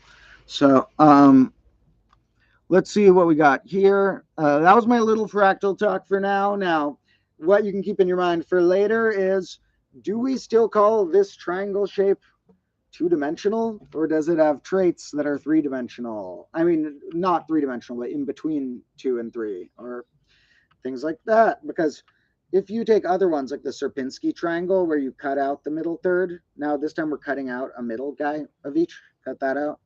Cut that out. We're cutting out the middle equilateral triangle of each a little bit. And we keep doing that. It's like, what do we end up with? We're kind of cutting everything out, but we kind of always have a little left still. Now, the weird part about this guy is, what if I double his size? Doubling his size would make one that looks like that, but this is all gapped. And here are like 2 copies of him, kind of, because he has his center gap. So doubling his size makes him like that. So if this is doubling his size, the middle's a gap. So we have 3 copies of him when we doubled his size. So normally when we double a line size, we get twice because it's 1-dimensional. So we get 2 times 1 when we double it. When we double a square, normally we get 4 times it, because times 2 in the 2nd dimension. If we double a cube, we get 8 times the volume, because 2 in the 3rd dimension, 2 to the 3rd power. So normally when we double it, we get like a normal power of 2. But this one, when we double it, we get times 3. So the fractals can also be defined with weird dimensions. So that's something that for sure will be in an episode someday.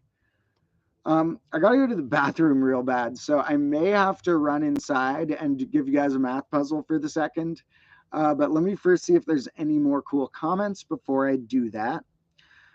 Someone's saying it's barbaric to not preserve the milliseconds, and I agree, but I think the whole calendar needs to get thrown out the window. I think we need to make bigger changes than that. Someone's wondering my opinion on people love actors and TikTok dancers, but don't appreciate educators. Yeah, it would be cooler if more math educators were loved like stars. There are a few who are doing well, like Vsauce has done great things for being like a pop culture-ish, but like math science smart guy. There's like 3 Blue 1 Brown is relatively well known in Numberphile, but there aren't that many big channels like that. And it's true that there are way more views on like some dumb dance or whatever. I don't care if that's the person's hustle and they make a dumb dance that's not preying on anyone in any way. I don't care. That can be their hustle, but I'm not going to watch it probably. So I think that people just like little cheap, flashy stuff. And maybe math educators need to be a little more crazy like we are around here in the combo classroom to attract more attention, because I think that maybe people associate math with being long, slow, and boring. And math is not always long, slow, and boring, as we can see from all the wreckage and chaos around here. Um, so, yeah, the cardioid in general. So I mentioned that part of it that I erased is a cool shape. The cardioid like starts out like a circle, but then like kind of like in, and it shows up in the Mandelbrot. It shows up in certain equations that draw it. It shows up when other curves, you're like talking about something being traced by another curve.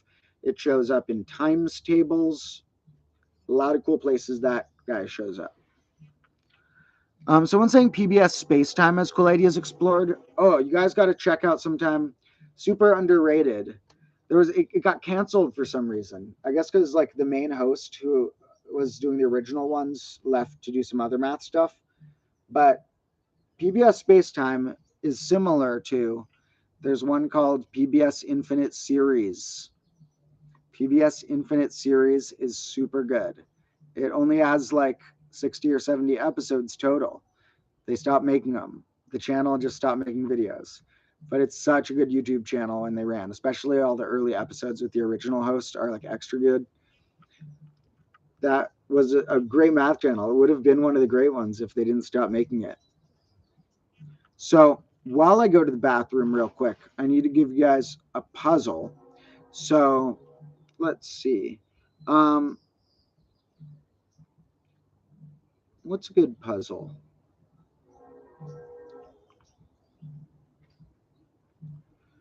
Well, we're going to do a factorials episode soon. So here's what I want some people to try doing in a sec. And thank you to whoever said they binged all the main channel videos. Those are the most important ones to me. Those are my main part of the project. And we have a new one coming tomorrow. Um, if an alternating factorial is like you take each factorial, that's the new one, like this is the second one, and then alternatingly add and subtract factorials. Like 3 factorial minus 2 factorial plus 1 factorial, 4 factorial minus 3 factorial plus 2 factorial plus 1 factorial. So you always start, plus minus. You always start with that and then subtract and then go from there. I want you guys to calculate the first 8 or so of these and see if you find any pattern with the results that come out of them. I'll be back in a sec.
All right, folks, I took one extra second because I brought some, well, lighter fluid for later, but also some isopods. Whoa, it's just as many people as when I left. Thank you all for staying. Check out the isopods. I need to put them in my soil. Wait, here, let me put them in one hand and grab the camera. And then we can go to the soil in a sec, maybe.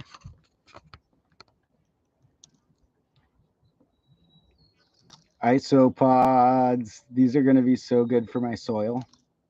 Probably. Worms are better, but the isopods are cool. All right. You guys like those guys? You guys ever called those roly-polies as a kid? These ones are a little different than the typical schoolyard roly-polies, but those were bugs that you could like find as a kid, and I used to like build little homes for ants and stuff, and the other bugs you'd find were these little roly-polies. And then when you lift them up, they get scared and they roll in a little ball. Super cool defense mechanism. Okay, now there's one on my keyboard. I gotta relocate this guy without hurting him. Okay, there we go. Got the other guy on me. Okay, I'm gonna put them in the soil real quick. Oh, I'm trapped. Too many chairs. Okay. There's also broken clocks here still. Okay, this is the zone of chaos. Gotta be careful in this zone.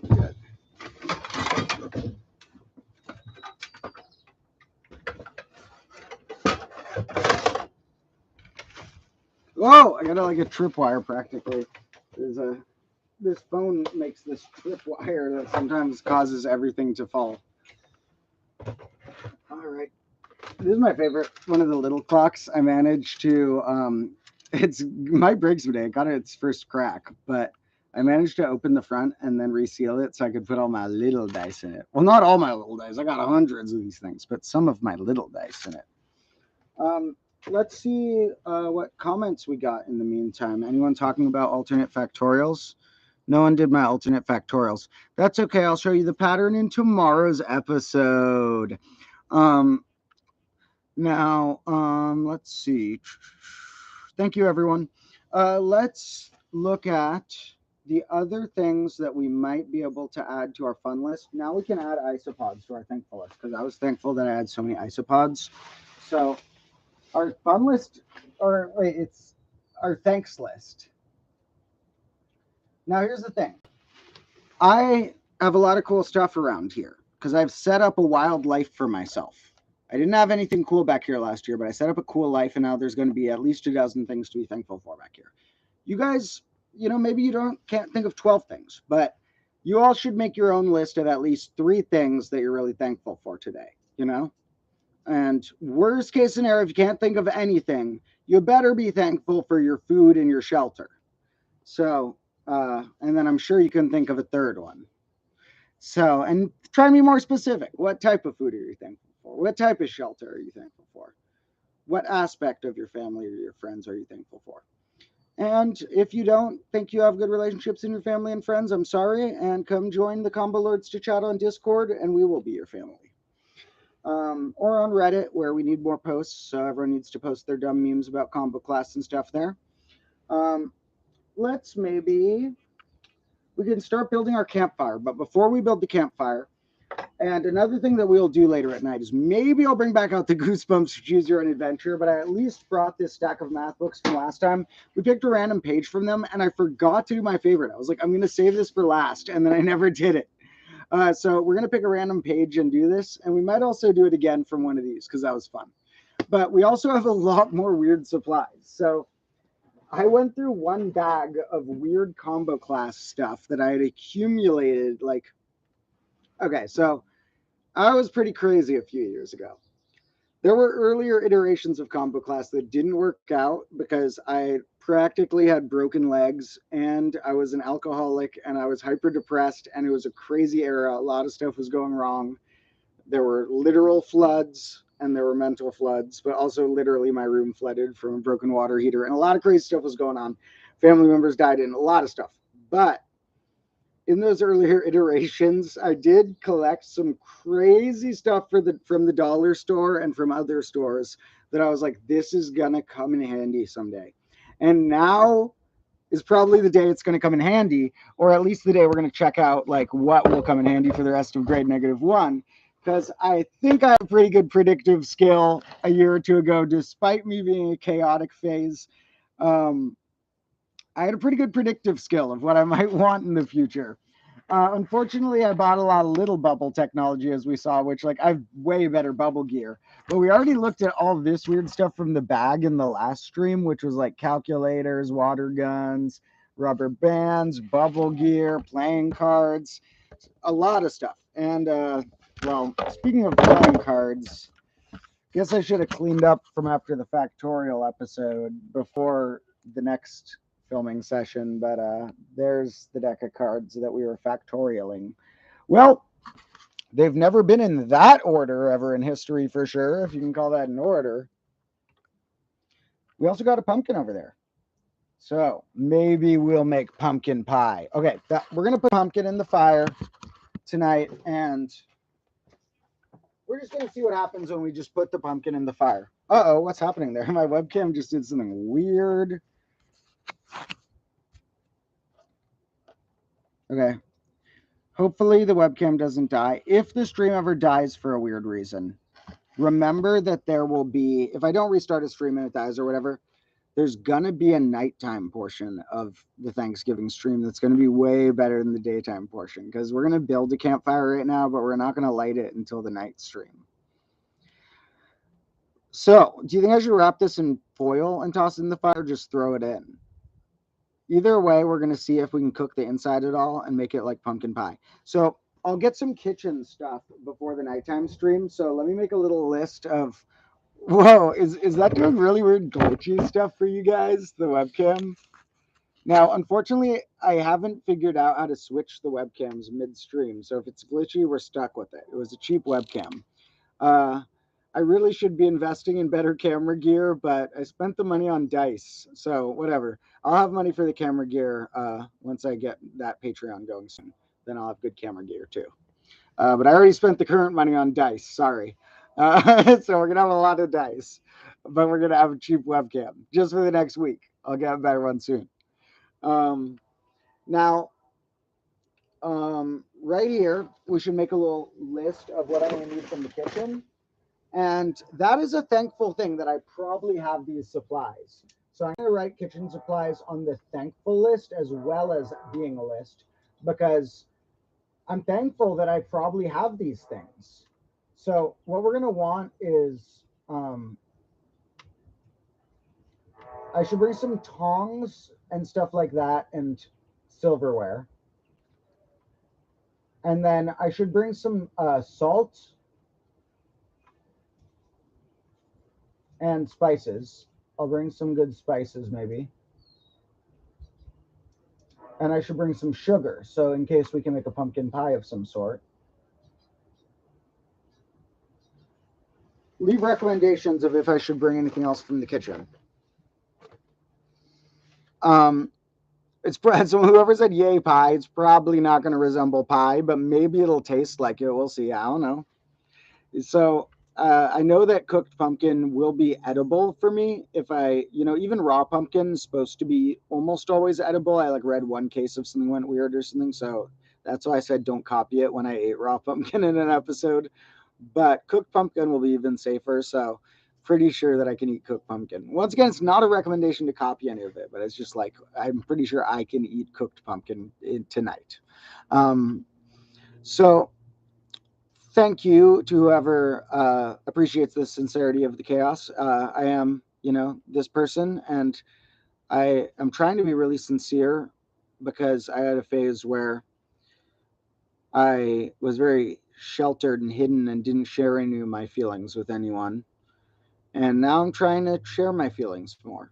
And so thank you everyone who likes them or listens. And someone says we need a disclaimer for cooking episodes. I probably will start putting a disclaimer at the beginning of all the episodes, because they're going to just get crazier. So, like, for example, there's going to need to be a disclaimer probably at the beginning of the next cooking episode at least, because that one I make a big fire on a clock that shatters and stuff. So that one, the episode title might have a bunch of C's in it somehow, because it's the We had a cactus on a clock fire with a bunch of compost critters. So that might have a bunch of C's in the title. But first, we got our factorial episode tomorrow, and then I'll finish filming some other wild stuff. So, yep, a lot of fun stuff coming. I also still have a bonus video I filmed that I'll put out later today for this channel that was just me making a little mod 6 table and ranting a little more in depth about how you could make a modular table. So that'll go on this bonus channel later. And yeah, the problem with the disclaimer is part of me wants to make it like funny and joking a little bit because like I want to be playful. Like I'm not trying to be some Hollywood corporation or whatever, but the more playful I make it, the less it might stand up in court. But please, nobody, don't copy me. Like I don't want anyone to hurt themselves. I like doing crazy stuff so you don't have to, so that you can see it and then you've seen someone do it and you don't have to try it. Only one person in the combo squad needs to do the things, and I volunteer.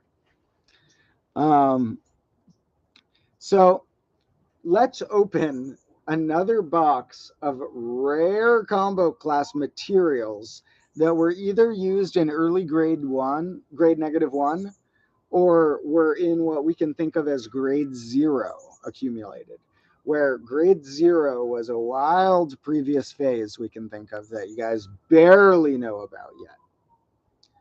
So whoever joined wondered if they missed much. Well, I'll remind everyone that rewatching the streams after they've happened, once they've fully processed and posted, is the type of watch hours that get fully counted. And this channel's not on the partner program yet. So it's honestly more helpful to watch the streams after they're posted than watch them during. But it's more fun to have you guys here during. So I still recommend catching them live. But if you ever need to rewatch them, that's actually even more helpful to the channel if you rewatch them like once they're fully posted and stuff. Otherwise, the views are counted weird, and this channel is still not on the partner program like the main channel is. And yet we're going in negative grades. People have already done their positive grades, or at least some of them. And so, yeah, let's go backwards. We're going deeper. You know, there could be an imaginary grade someday for all we know. I'm not expecting it. Don't count on it, but we have no idea what will occur. Probably just going to go backward in the negative direction. But, you know, I think there's an alternate universe version of me who's making grade I, grade 2I, grade 3I, grade 4I.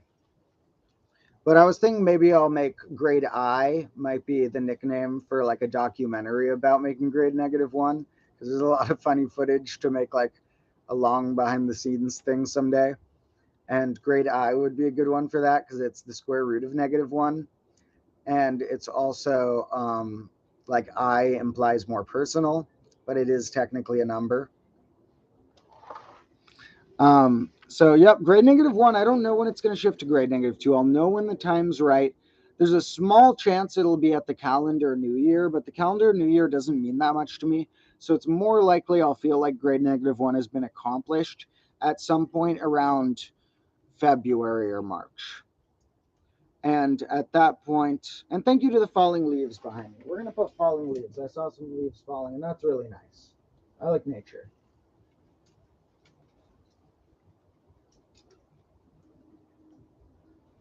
All right, I'm going to have a sip more coffee. Now, let's look through a box of fun props and maybe make a campfire. So one sec, let me grab some crazy stuff. Now, in the meantime, we can take a peek at this as part of the desk. Uh-oh. I'm just trying to return the desk to its home because it's covering up the boxes. Oop.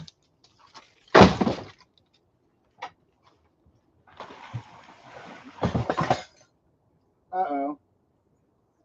That sounded like glass.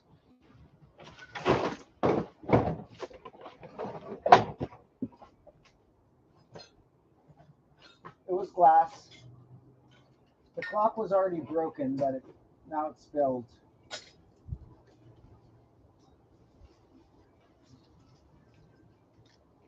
Sorry, guys. I gotta get this glass so my cats don't step on it. Since my cats come back here, I got to, after the glass, do an inspection. Okay. I forgot this one also is broken. We have 3 clocks to put in the shattered clock pile back there. We're going backwards on the clock quest, fellas. We really need to go clock hunting. Okay, here's the deal. If any fan ever has 3 or more clocks that can be broken or whatever, they want to send me, email me. I don't want to work out something with a PO box for 1 clock or my address or whatever, but email me at the contact link if you ever have 3 or more clocks you want to send me. But I will go clock hunting soon. So this one was in the intro of the main channel episodes. You know that burning clock in the intro of the main channel episodes? That's this. Or is it? This might be the Clock Quest clock. This is in one of the burning clock intros. I forget if this is the one from... No, this one I think is from the Clock Quest ones, where I put a different burning clock on the ones that are clock-related episodes. Because I called those my Clock Quest episodes. Even though a lot of episodes verge on the Clock Quest as well, some of them are a little more focused on it. I think I like broke the webcam or something. It's acting weird. But at least it's not doing that crazy glitchy thing. Whatever. We got like a weird glow or something. Maybe this will help. Okay, yeah, something's weird with the webcam. Whatever. We got... I just got a special glow right here, I guess. So, let's see what's in this cool box.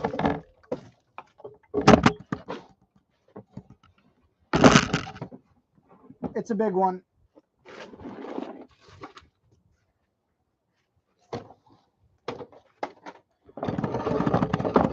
Okay.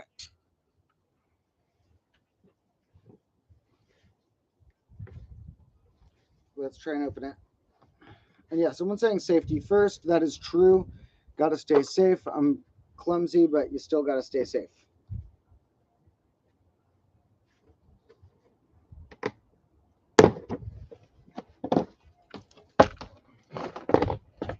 Okay, this is funny. We have the game Boggle because sometimes people get rid of this game and I take it because it has dice. Whoa, this is funny. This is from some type of intro. This is like me practicing writing the intro text or something from the very beginning. Oh, we have Scrabble pieces and Boggle pieces. This is from my language episode. Oh, okay, guys, this is a question I want to ask. Does this count as a clock? I don't know. Grade -2 might have a ton of hourglasses. We'll see. One of the grades will. Now, these are good because the Scrabble tiles are more like tiles, but the Boggle ones are technically dice to me. You know, this is, why are these not dice? They just have weird letters on them instead. So I'm going to put those in the dirt sometime probably. But the funny thing is, I almost brought out from my room. I'll bring them in the night stream. I have 2 more of these. One that's the same size, that's missing a letter, but has the rest, has like 15 of the 16 letters. And then a miniature one that's tiny.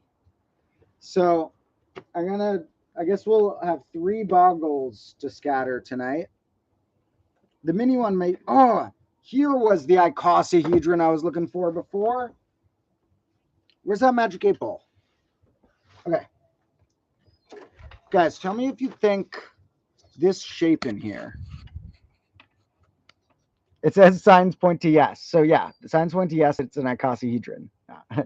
This shape in here. You see that? Oh, it's hard to get. Sorry. Is that an icosahedron?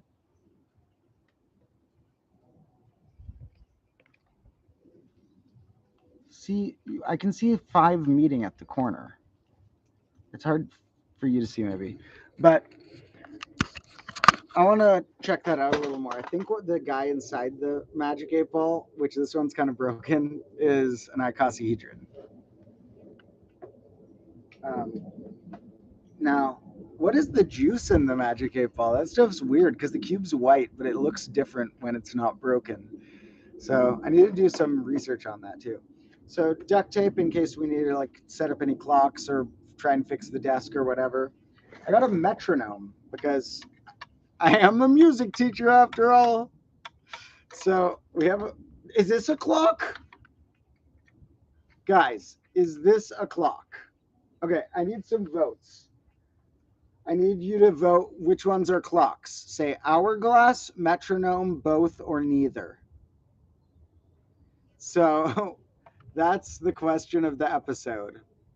Maybe I'm going to make a main channel episode called What is a Clock? I'm going to take a note right here about, I need to do some, this is more of a philosophical question, and it's semantic, but those questions can get philosophical at times, like why you'd give something a name or not. So I'm taking a note about what is a clock. That's going to note that hourglass, metronome, and how close to a drawing of a clock is another question. Because like you can have like demonstration clocks for kids that never were meant to tick. Do those count? What about then a flatter 2D version with like a spinnable hand? What about a drawing? So what is a clock? Okay, I wish this was full. This is an empty box that had sparklers in it. Maybe I can find like a loose sparkler somewhere. Because that'd be fun to have some fireworks tonight or something. Last time I went to a party on the 4th of July and I brought fireworks that I happened to have around from a previous year, and they had different levels. So when I went to the party, I was like, to the host, I was like, all right, tell me when you want me to bring out which level that I assigned to them, meaning like how crazy it was. And they were like, oh, you could do all the levels whenever you want. I was like, are you sure? And she's like, yeah. And then the people, I would ask them like, all right, who's ready for level 2? Who's ready for level 3? But then level 2 or 3, one of those was this medium one that was called the snake that really sucked, and it just made this like flaming coil, and it burnt this black spot on the ground there, and I feel guilty about that. But it burned this black spot, and then we still did level 3 out in the street, and level 3 was big and huge and cool. So we got a little box of matches. These are sort of like miniature sparklers. Cool, we got colored pencils. People wanted more colors. We could do drawings sometimes that aren't on the whiteboard. So we do have different colors of whiteboard markers coming too. And then, you know, this is a classroom. So I have like classroom supplies for real. Like I have rulers, I have binder clips, I have whiteout, and I need to plug in this computer before it crashes. Good thing I already brought my extension cord, and good thing that whenever I go there, I usually plug in the bubble machine for a second too. So it'll be worth the wait for the bubble machine. Here we got this half of it. Where's the other half of it? Where did I put my charger in? Okay, a little too much chaos. Here it is. Okay. Thank you for the patience. We'll get some bubbles going in a second for the patience.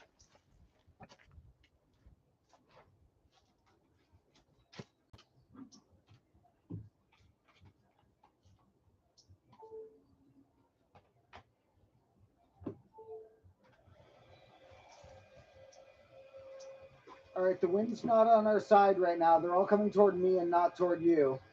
I'm trying to spray the bubbles. Oh man. Okay, wait a second, because when the wind gets good, the bubbles will really go that way. I'll just leave it going here. Okay, they're trickling over a little bit. Whoa! Oh man.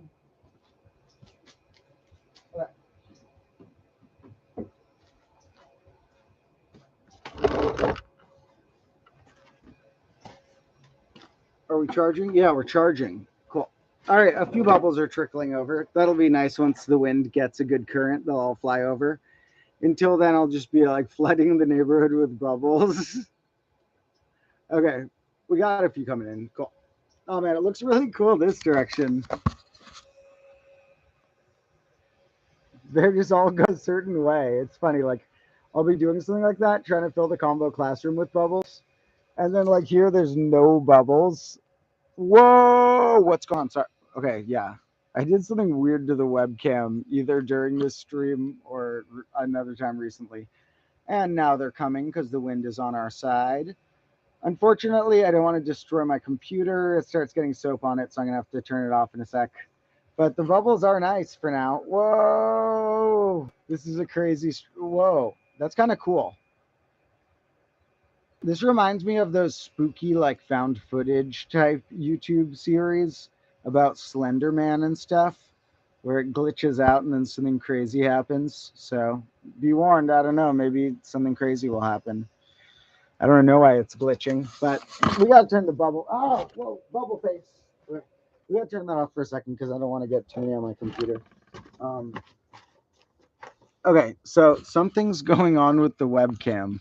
We're just gonna on the nighttime stream. We're just gonna use the computer webcam and not this plugged in one. So thank you all for joining Bubble Time. Now I think we were gonna look at the box before we look at the thing. My computer just started dying. So I have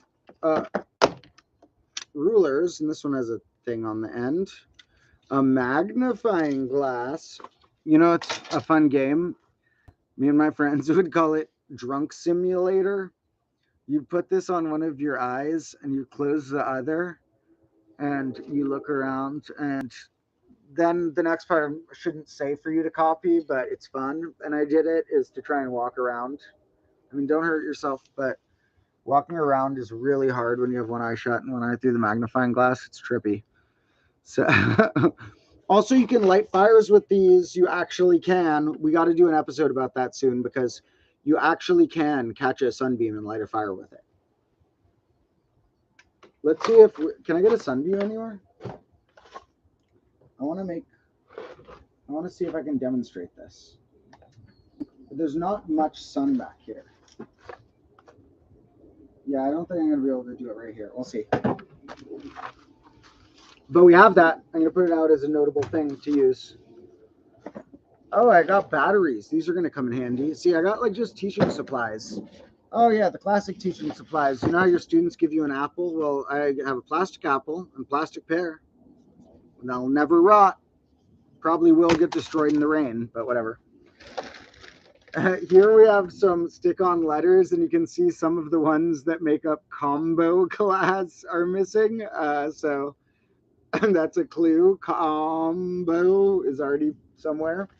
That was in an earlier episode. And we have more of those letters, so we could put letters on stuff. We could write something cool on the wall. What letters do we have here? So we already took... Oh, yeah, there's some duplicates on here. There's a lot of options here. Can we still make another combo? C-O-M-B-O-C-L-A.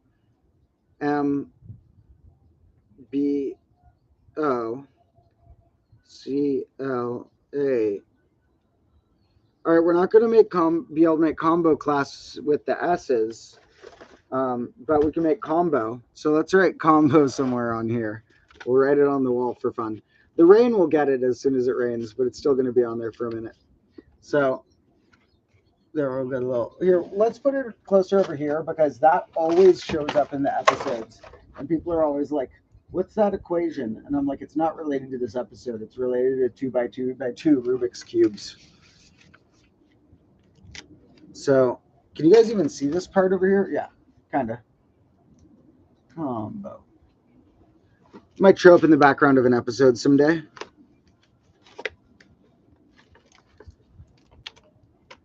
Oops.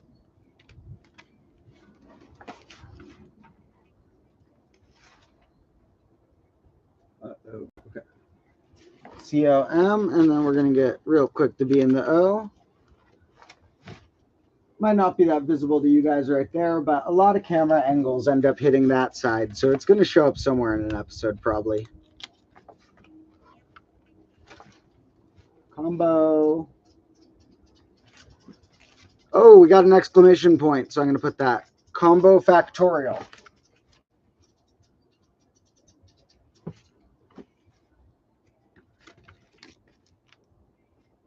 Oh, I need the dot of the point.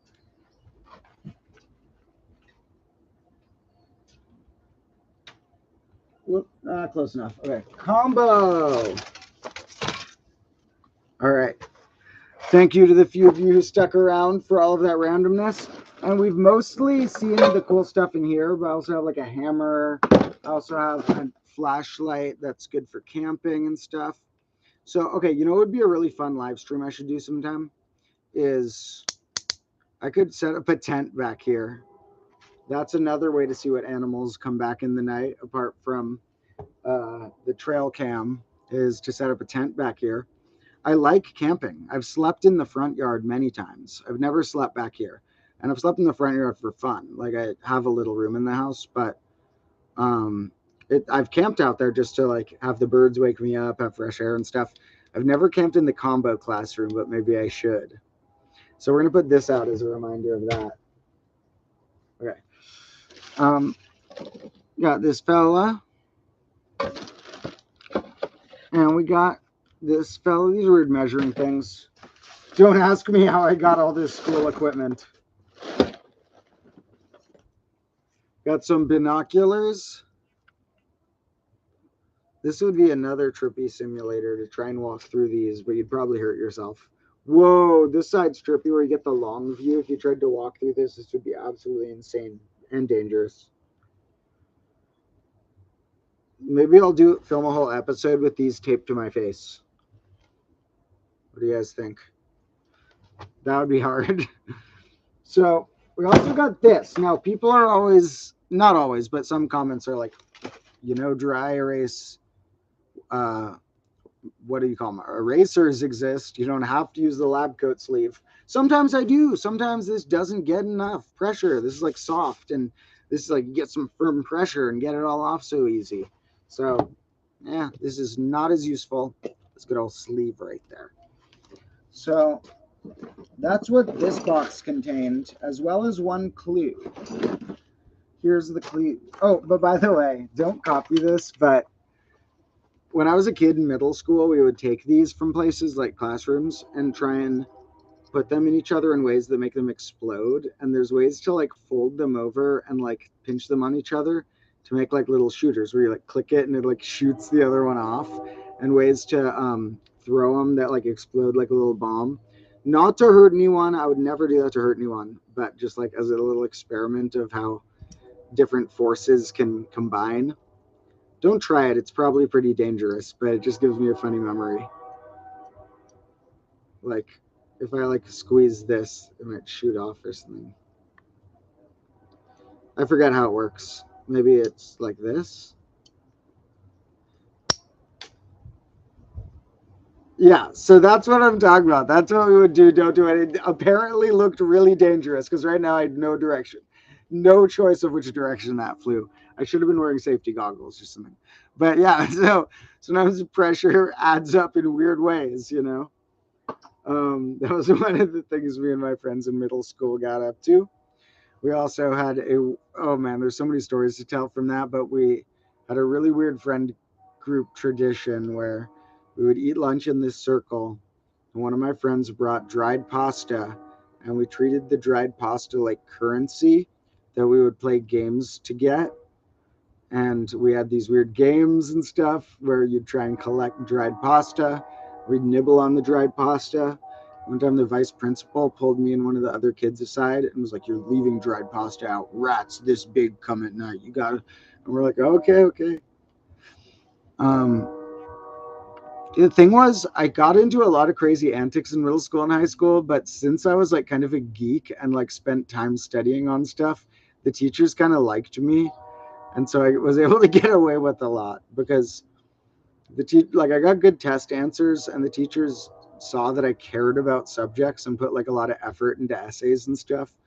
So I was able to get away with a lot. Not a recommendation, just stay calm, kids. But this dice was in some intros. As you can see, that must have been near one of the burning clocks. And that's what we got. Oh no, one more. We got a little glue stick. That could come in handy. Got a couple of those. We also got a miniature hand. Might come in handy. I don't know. So that's one box out of two rare boxes. And so I think I've plucked out the ones that I want to use tonight. But let's look at the second box. The second box is just the start of it too. Get under this tarp. Oh God, what is even under this? Oh man, there's a lot of stuff here. You guys don't even want to see how many whiteboards are here. There's like literally like 30 whiteboards right there.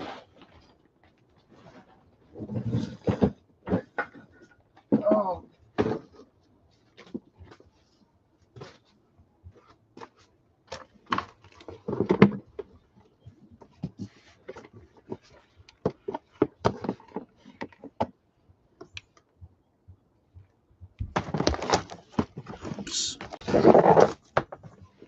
All right.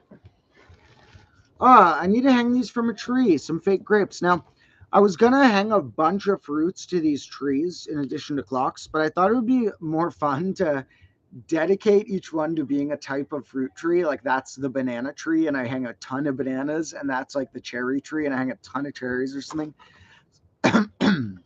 So I'll have to see where the fake grapes fit in, but they're kind of fun. We'll toss them with our food. This I used once and it was messy and it's probably still on the ground, is a giant bag of what they call confetti. It was weirdly hard to find cheap confetti when I wanted it for an episode, but I got this bag. I think it says $5 on it. It was like hard to find cheap confetti. I was like, I could cut up paper myself, but then I realized how long that would take. If I had like a hole puncher, maybe. So this is here and all over this box. Ooh, we can build this on stream sometime. This looks like a fresh box. Okay, this is a little Lego car. You pull it back and it rides. Okay, we'll have a Lego building stream. That'll be pretty meditative and fun. Okay, this is cool. So this is confetti. This is a confetti cannon. I got this for $3 at the dollar store. Normally I was like, man, why do you have items more than $1 and you call yourself the dollar store? But, and you okay, you know what's so funny? If you look at the receipts from the dollar store, they call it the 99-cent store, not the dollar store. Items are priced at 99.99 cents. That's not like $99.99. The points are points of a cent that they tally up. What does that mean? The products are $1 unless you buy like, I guess more than 50 if they're doing rounding, or 100 if they're rounding at different items. Then you would get a cent off. So they needed it to be as close to $1 as possible, so they made it 99.99 cents, points of a cent. So this one is probably 299.99 cents, but it was for $3. I got this confetti cannon, and this one I'm scared of. I don't know what you do with this thing. The instructions look pretty vague. It's just like this shadow guy doing stuff. There's function 1 and function 2. I don't know if that means you have to pick which function you want. So I'm kind of scared of this thing, but we'll do it at some point. We'll do it when an episode has a really big cause to celebrate. This is cool. This is instant snow, apparently. This is going to be for a fun science experiment. I'll leave it out. If you put water on it, it turns to snow-like stuff and it puffs up. Well, the scientific thing is sodium polyacrylate, but they're labeling it as instant snow. And what it is water makes it puff up in a cool way. We got a bunch of balloons. All right, it's Thanksgiving. Why don't you use balloons on more holidays?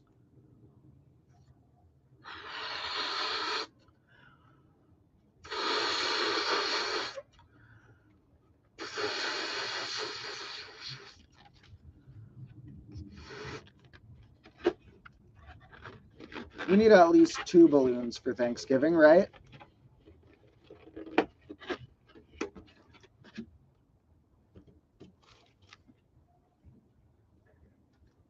Here's the technique, fellas. You need to blow a balloon and you're having trouble, stretch the neck first.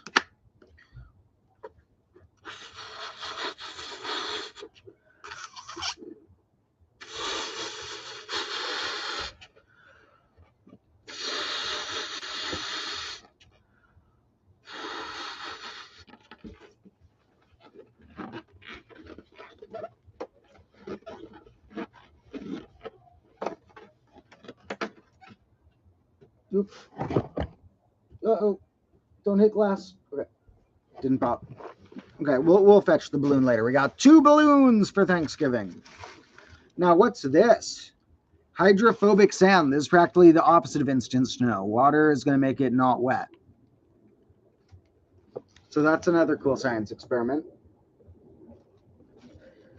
I got those from some random science kit I bought online. Now, I told you I restocked all these supplies that happened to come in handy because, so I've used the name combo for a long time before I used combo class, and combo has been an important word to me for a long time. So I've like even collected weird things that say combo on them over time.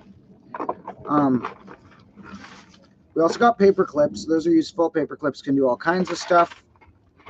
Oh, we have one of the snakes I was talking about. One of those level 2 or 3 fireworks that burnt a black spot somewhere that I shouldn't mention more. So yeah, this thing will burn a really weird thing. We might do it in the dirt if we clear a lot of space, but if I put it on the desk, it's gonna like do something weird. It makes like a super hot ember burny thing. It's not like a cool firework even. But we'll make the snake in a pile of dirt tonight. Fine, since you all were insisting. We have a can opener because you never know when you might encounter a can that doesn't have one of those peel back tabs. We have some gloves that came with the science kit that I don't even know if they fit me. Let's see if they do. Which way does this go? Okay. Okay, let's see.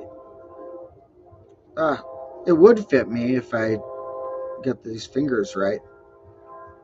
All right, now we're going to look even more like a mad scientist to whoever says my lab coat makes me look like that. You guys ready to be in mad scientist mode? It'll actually help because we're going to build a little campfire in a second. We're not going to light it till the nighttime stream, but I'll show you how to build one. Well, okay, this is the thing. This isn't a campfire tutorial, which I will do someday in the woods. I also already filmed way back in the day a joking campfire tutorial that's insane that I'll show you sometime. But I'll do a real campfire tutorial. It's kind of ironic that whenever I make fires now, I use lighter fluid to have a good reaction, although I always have a hose ready and always have a friend really prepared to help and stuff. But although, okay, tonight I won't, but I'll have the hose ready myself. But, or maybe my brother will join the stream. I don't know.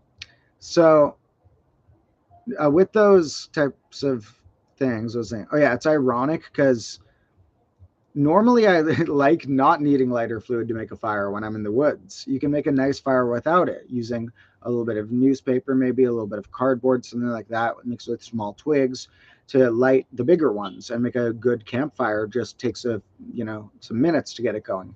But although that's like a thing I enjoy doing and I want to share the skill with you sometimes, right now, if you see me do it, it's just going to involve the shortcut of lighter fluid, which isn't as nice for a campfire. Like it'll make it smell weirder and stuff. Like I put out my fires quick and try not to inhale the vapor.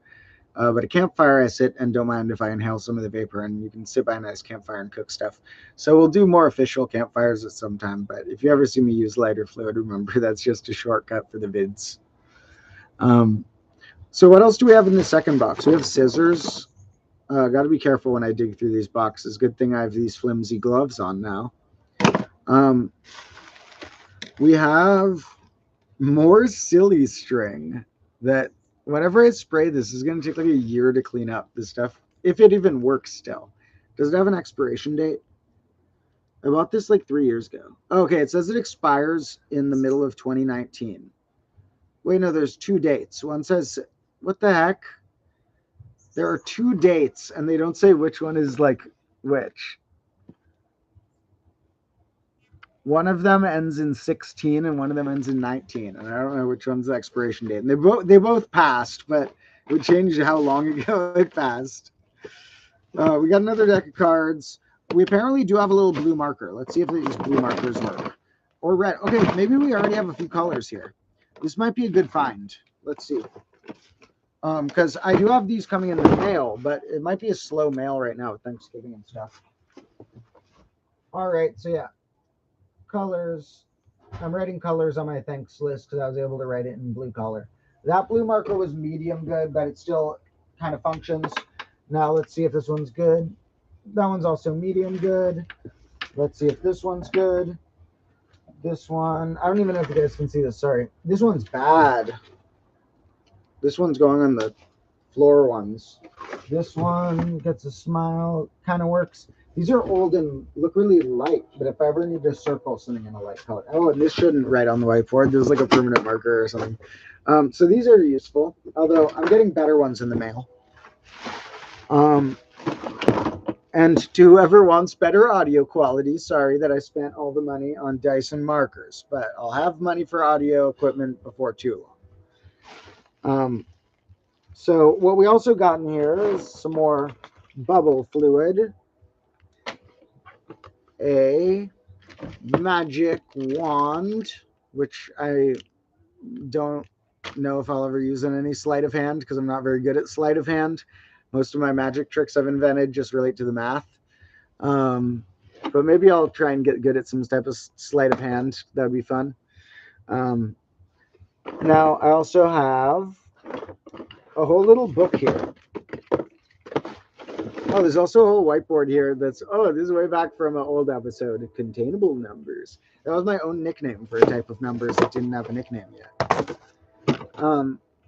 This is a whole science book, so this will be fun. I don't know what's in this little jar or if I should access it or whatever, but these books like this look like they're completely made for kids, and while a lot of it might be under my level, there's going to be some fun stuff guaranteed in it. And I remember it as this cool page that shows like some of it you can do like a little science experiment with the page. And so, oh, what's this? Caution. The contents of this envelope are seriously amazing. Instructions are inside. Get ready. Contains one zap pack. What's that? One special ink marker. What's the zap pack? So we may have to use the zap pack later. But what I was looking for is they have this one with a little record player. So you guys know records. You think like, how does it transmit the sound with that needle on the record player on the vinyl? And part of it is literally just making the sound from scratch. And they have an example of it here that's really shocking. Is that in this book? Maybe that's in a different book. Oh man, maybe that's in a different similar book. I gotta find that book for you guys. There's like, yeah, that one's indoors somewhere. I'll get that later. But it has like a little vinyl thing you can scratch that like plays a melody. So that's what was in the second box. Oh no, there's one more. So I used to work at a music shop. Oh, there's also this. This I think is part of the metronome. I should keep this with the metronome in case I can reattach it somehow. The metronome clock. So here we don't have anything, I don't think. It's just like in case I need to act like an old gangster and carry some weapon in this or something. But I have a lot of, it doesn't even have a handle actually. But I have a lot of old stuff like this because of old music equipment that's broken, but I thought might come in handy. Some of it in my family's attic, such as half-broken guitars and half-broken clarinets and stuff like that, because I used to work at a music shop for many years. That was a whole saga of my life. That was, I'll tell you more. Maybe I'll check with the boss if she wants me to say the name on stream or not later, but I really appreciate my time there. I learned a lot. And before I was a music teacher there, I just was like a retail guy in a tiny, tiny shop, and then a retail manager-ish in a medium shop. And then I learned that I like teaching more. And that's actually where I got a lot of my current music students still. Because I parted from the shop in very amicable terms with the boss, and things went well. So we also have an oven mitt. Actually, this will come in handy tonight. Yeah, this is so good. I don't need to borrow or ruin any indoor oven mitts, although it has my enemy. You may remember this if anyone was here on an earlier stream recently, but I said combo class and Domotro is the representative combo class. I don't think the combo army needs to have many enemies because I don't have many enemies. I've had dark, crazy phases. I've gotten in brutal arguments with a lot of people, but I haven't burned any bridges. And I've always apologized when I needed, accepted others' apologies when it made sense, and I have I don't really have any enemies. I don't think, but the combo army is not going to need many enemies. But sometimes we can be an enemy against an idea or a product or a thing like that. I can imagine someday getting into a war with some corporation because I don't like corporations. We're going to take down the corporations.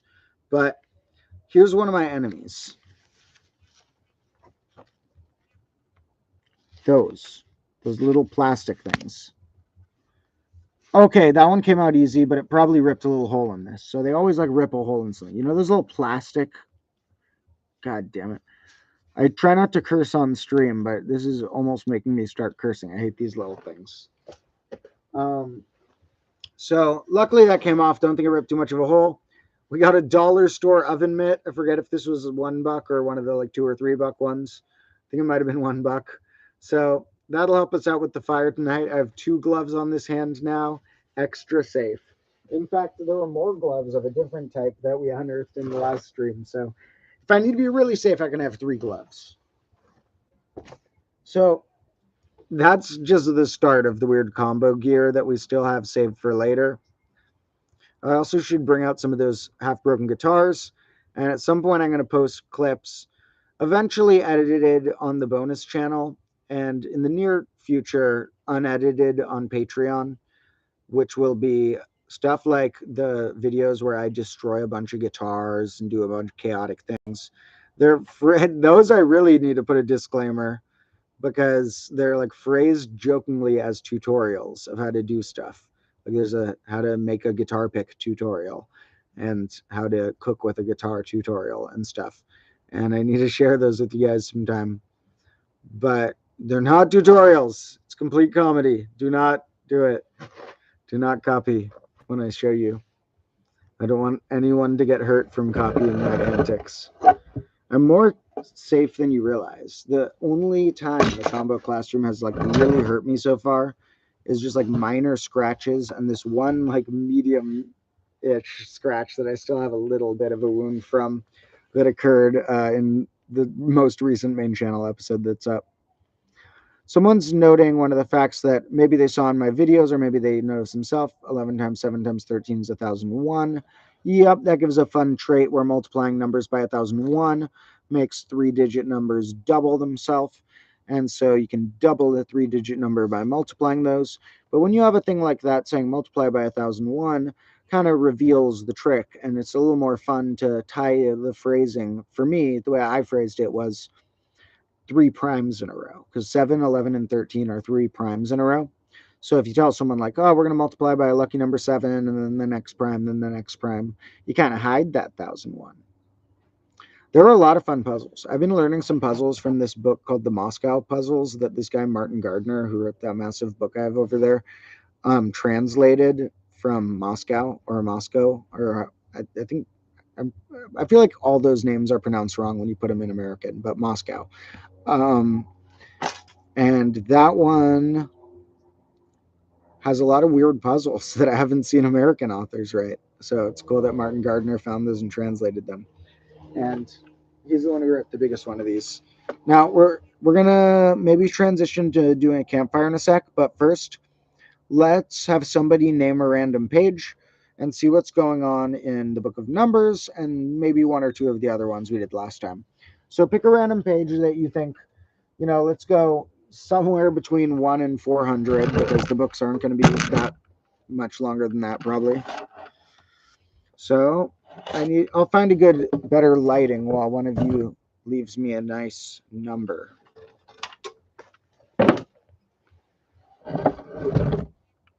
12. So 12 is pretty early, but we'll check out what's going on 12. Early can be good. So the Book of Numbers, what's fun about that is that here's what we'll do. Okay, and then 231 is another one. So we'll take a peek at each of those. This one, the beginning is, the light is killing this. This one, the beginning's a bit more playful. And so they're like having fun with describing ways a numbers show up in society and language and stuff right at the beginning before they delve into the super math.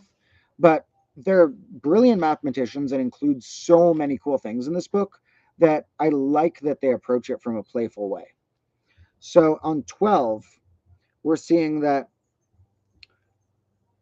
here, halfway through it, it has a little portion about 100 and word roots that relate to that. So it says a Roman centurion was in charge of 100 soldiers. Centigrade is the traditional name for the thermometric system devised by Celsius with 100 degrees between two fixed points. A cent is a hundredth of a dollar. A century contains 100 years, and a millennium 1,000. A mile contains 1,000 double paces. And then they go into some things how, despite their names, centipedes have this many legs and blah, blah, blah. So they're having kind of fun at the beginning talking about word roots in language before they jump too crazy into the math. And I like it. And then you go to 231, and now we're really deep in this thing where, oh, they're talking about quaternions on here. So it goes, I got to start right on 230 at the end of 230, hypercomplex numbers. Now here. We've seen that complex numbers, those are half real, half imaginary, and I'm quoting the book for a sec. We've seen complex numbers are much the same as couples of real numbers, and that they have a lot to tell us about plane geometry. And plane meaning Plane, like flat.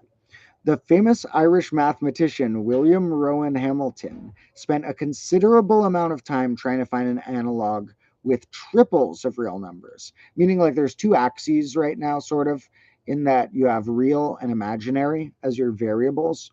And he wanted to see if we could find one with three. Now back to the quote is blah, blah, blah. It keeps going. And then Hamilton, here's a little later. Hamilton finally discovered that the correct thing to do was to not only use 3 coordinates, but 4. You can't make it with 3 work if you want like addition and multiplication and stuff. And then you could add them maybe, but not multiply. And then it says that he discovered quaternions and he carved this famous thing on a bridge. And I want to visit there someday. I want to make an episode there. I think it's still on the bridge. There's a famous carving that they like recarved or something in memento of it or whatever, memorial. I don't know, whatever. He carved this important thing on a bridge that was about the equations that go like I squared equals j squared equals k squared equals -1, ij equals k, jk equals 1, I, ki equals j, ji equals -k, kj equals -I, ik equals -j. And we can see that it's actually different with quaternions, that a times b is different than b times a.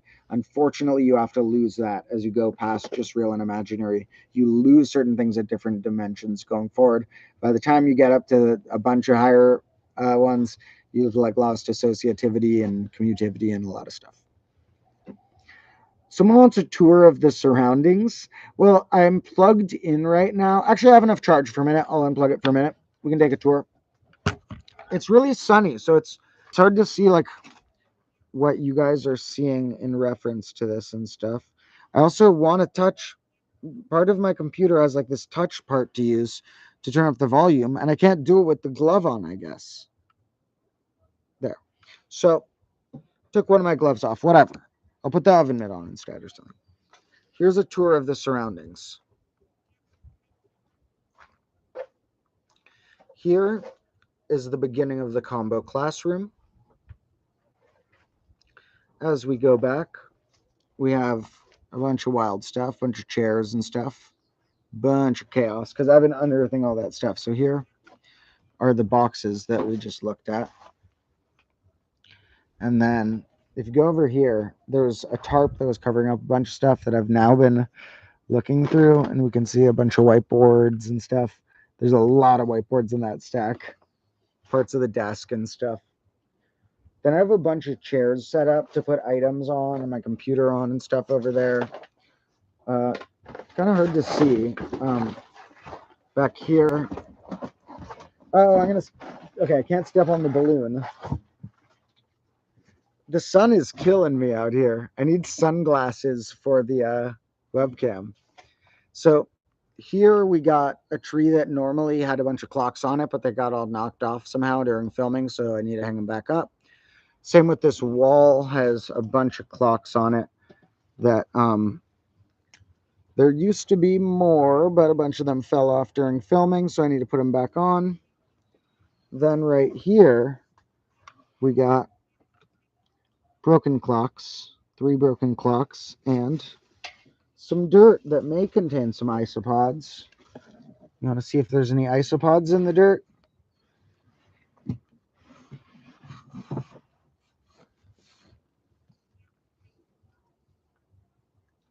All right, let's see if there's any isopods here in the dirt. I see one.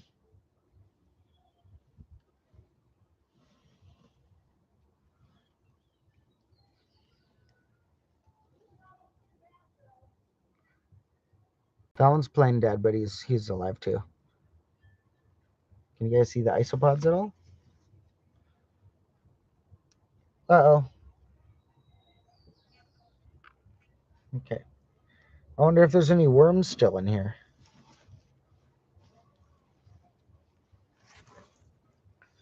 Only seeing some isopods. I don't know where the worms went. Did they like literally crawl out of the bin? Because they're gone. Well, I have footage of me putting in the worms, so you'll get some worm footage. Not in the Factorial episode, but in the snack break after that.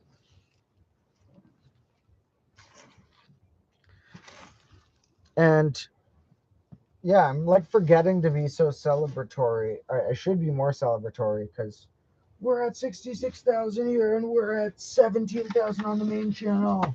Yes, my combo lords, thank you.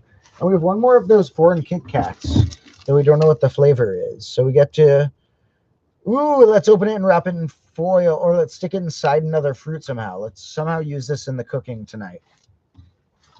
So that's an ingredient. Who knew I was going to find an ingredient here?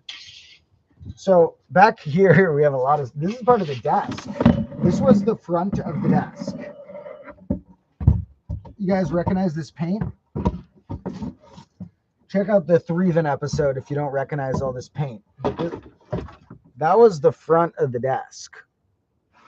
Now the desk is now this, my little like mini desk with a broken part and then a good little place to set things. And now I'm like trapped by all the stuff here. There's bits of desk everywhere. Okay.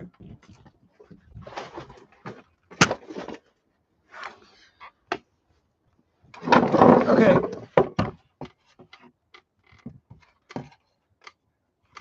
This, I feel like the sun is not normally that bad, but the webcam's doing some weird stuff today. Earlier in the stream, it was doing this crazy glitchy thing.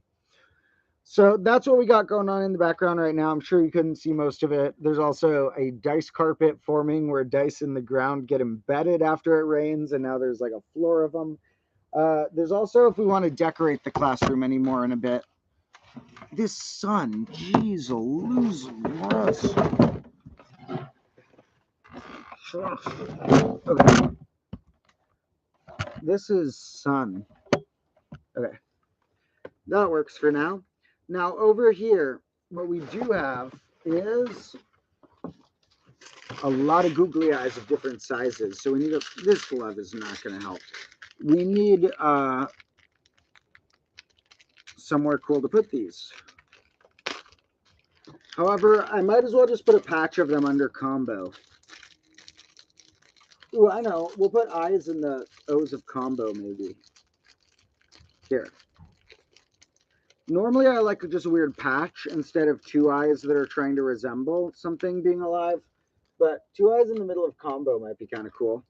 We'll put little ones though. We have all sizes in this bag. You get a good bag of googly eyes like this, you got a ton of options. This is what the dollar store is good for.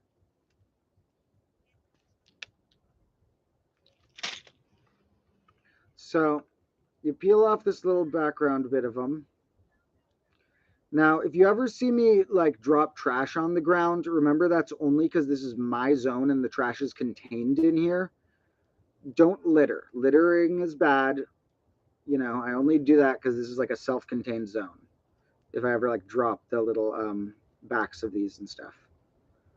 The ground is landfill here anyway, so it's not like very great soil.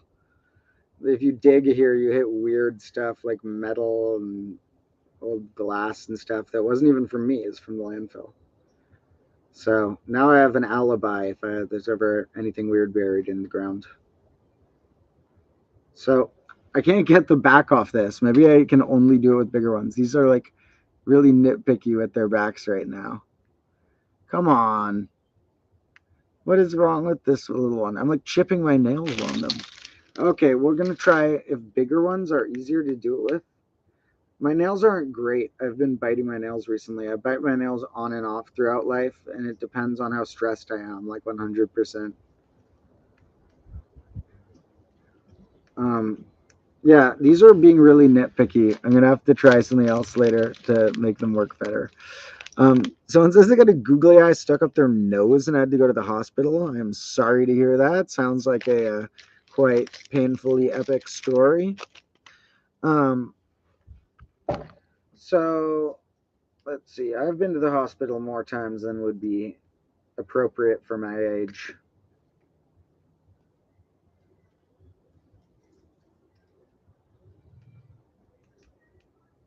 But that's okay. Once you feel like you've died, then you get to live a second whole bonus life and do crazy things in your bonus life.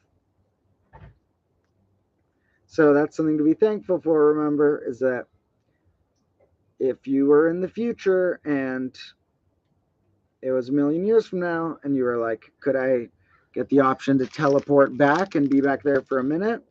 That'd be pretty cool to check that out. And you're doing that right now. So being thankful for existence is really great. I would put that on the wall, but the wall is for more specific ones. And let's see how many we got here. We're thankful for, very thankful for garden fruits, my cats, platonic solid dice, the biggest round clock here, the fast growth of the combo lords. Thank you all. Combo lords being awesome. Thank you all extra. Flat persimmons, the OEIS, Online Encyclopedia of Integer Sequences. These are all things we encountered earlier in the stream too. Colors, kitchen supplies, and fractal. I should have pluralized that. Fractal. Surgeries went okay. I guess fractal is okay. I'm just talking about that snowflake fractal, the Coker Cox snowflake thingy. That thing is what we are appreciative for today. And its friend, the Sierpinski triangle, which is actually even cooler. The Sierpinski triangle shows up in more math stuff, and we'll get into that. I was saving it for later because it shows up in Pascal's triangle too, and it's dope. It shows up in modular arithmetic, extra cool. Surgeries went okay. I didn't die getting 2 hip surgeries this year while making all my videos. That's pretty cool. This whole year hasn't even sunk in. Literally hasn't sunk in that I have a lot of followers, that I've gotten surgeries, or like 50 other things.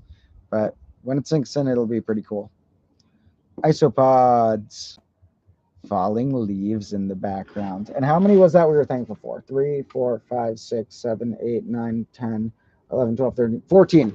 And I told you we would find at least a dozen things easily that we were specifically thankful for today. Despite all the hard things, I could easily make a list of 12 things that are hard for me to do today, that are painful, but why? Here's a list of the fun ones, the thankful ones. And we got some balloons even. We'll celebrate those later.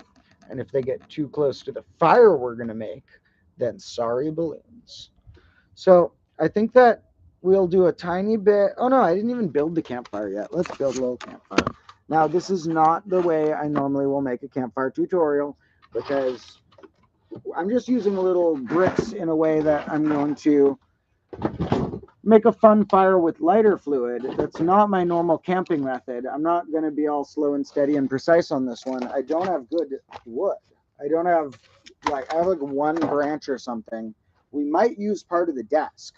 The thing is, the outside of the desk has weird paint on it and stuff, so I don't want to use like this part that has like paint on it and stuff. But this part might be relatively safe to burn. I'm not positive. So what I have here is some cardboard. part of the desk that looks like straight up a block of wood. So these ones look pretty good. See, look, this desk, here's another part of the desk we used last time. So this desk is really going to come in handy. These are just like straight up wood, basically. So we're going to use those. And sorry, I don't even know what you can see. I hope you guys can see anything at all.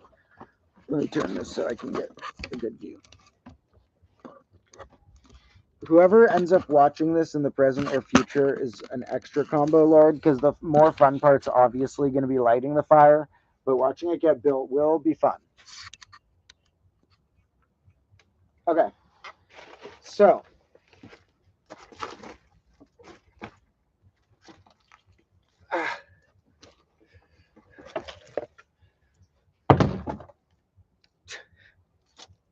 I told my surgeon about my videos, and I don't know if you ever looked them up, but if you did, he's probably like, dude, I just gave you surgery, chill out. But thank you to my surgeon. I don't know if he wants to be named by name, but thank you so much, man. Now, here we got more bricks. We need the bricks for a boundary layer because we don't want the fire to spread. Not only do we need a boundary layer, but we need to, like, outside the boundary layer, spread any, now here's where I need the gloves, maybe. The glove, I just threw the glove. I don't even know where the glove went. Okay, I'll use an oven mitt.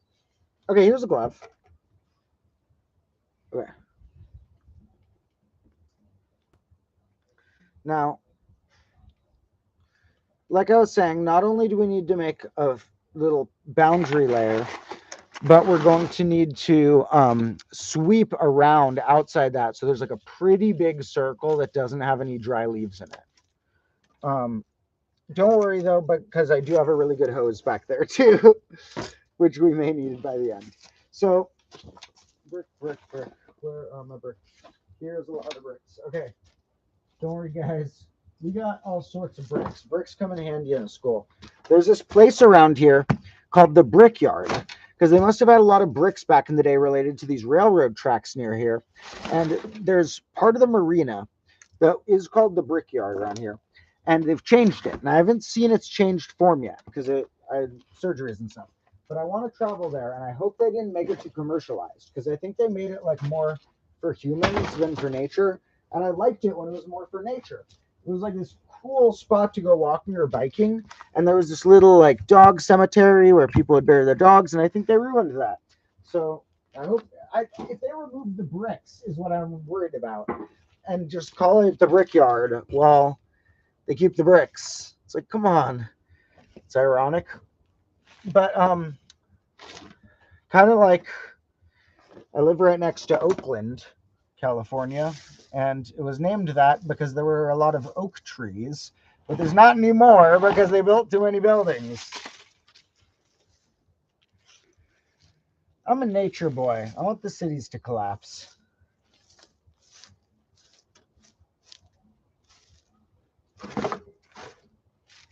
So, I guess you're not. Oh no. This is really hard to make work, but that works. Cool. So, let's remove the dice for now. I want to make it a more breathable smoke.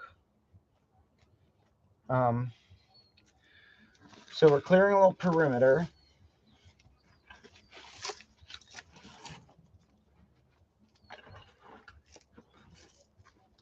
First, we'll roll a little when. So that's a question for the minute is when. Okay. And when, the answer is apparently 2. Your choice, 2 whats. So we're going to start with a little bit of cardboard.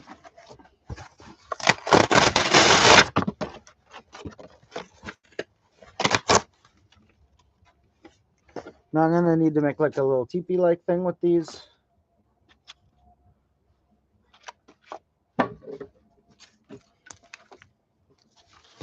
Tuck a little more cardboard in and around that. Now, normally if you were to make a campfire without using my cheapo lighter fluid technique I'm going to use. What you'd want is more big branches or logs like this, stacked in a larger teepee shape.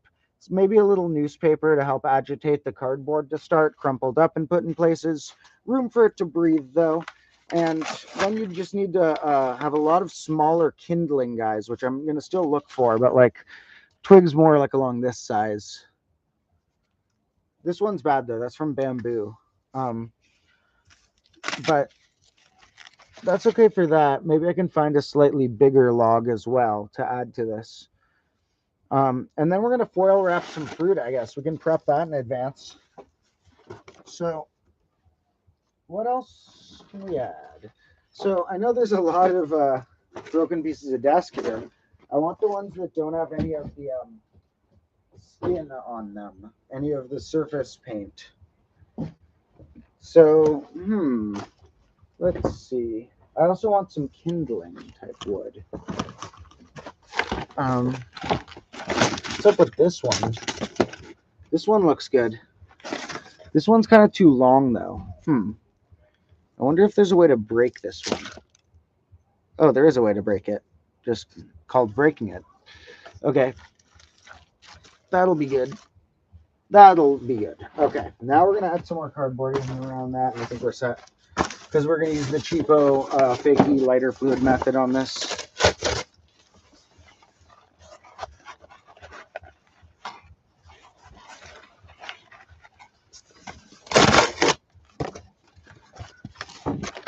Thank you all to whoever's still joining me. This is sort of just setting up right now for an even cooler nighttime stream, but I think it'll be fun to foil wrap the fruit in a second, so stay tuned. We're going to, oh, this has tape on it. I don't want the one with tape. Okay. That will be our fire for now. So we'll try and get one or two more logs ready in case we need to keep it burning a while. But now what we need to do is prepare what we're going to cook for Thanksgiving. Now, I'll probably actually eat something with my brother too, but this is going to be probably, well, I don't know. I don't have much at home. Oh my God, this chair. Okay, this is not a trustworthy chair. You guys see this chair? Okay. All right. Well, here's the back of the chair.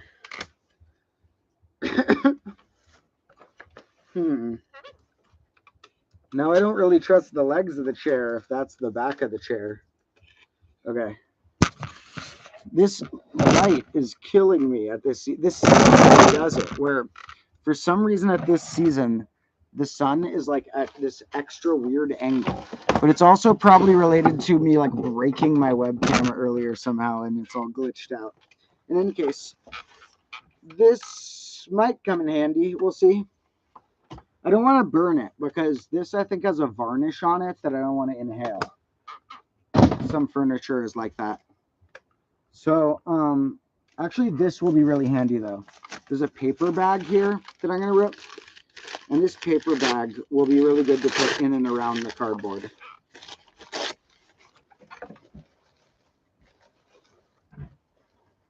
All right.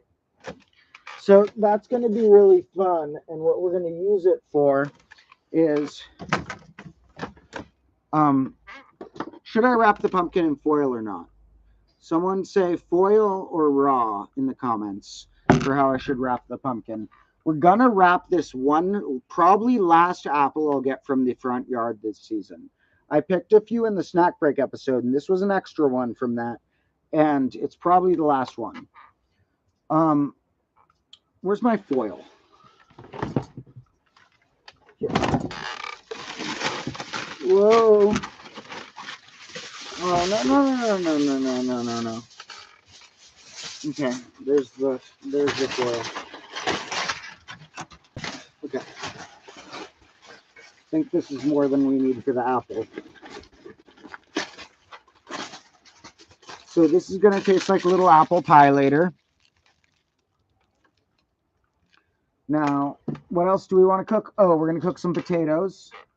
And we'll cook a big potato and a couple small potatoes. Cause I had some wait, where? I had a whole bag of small potatoes. Where'd those go? The heck? Oh man, guys, it is getting messy back here. Each new grade, there probably will be a fresh start. I'll probably clean up between grades. Don't worry. Oh, here's the potatoes by my coffee.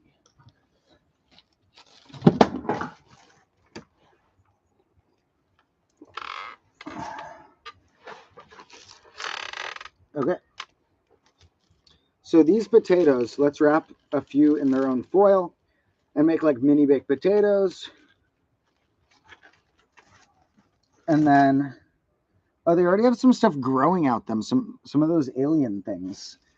I was going to use some of them for my experiment, but it looks like a lot of them are ready for an experiment. Well, this one has less growy things, so I'll just use one or two that don't have too many growy things on them. I don't think it'll kill me if I eat one of those little growy things that look like aliens. Although potatoes have killed people. We're going to do a whole episode someday about how many ways potatoes can kill you. So there's a little potato. And we'll wrap a few of them. So we're going to make a whole little pile right here of fruits. And by the time they're all wrapped, we might even lose track of which one is which type of fruit.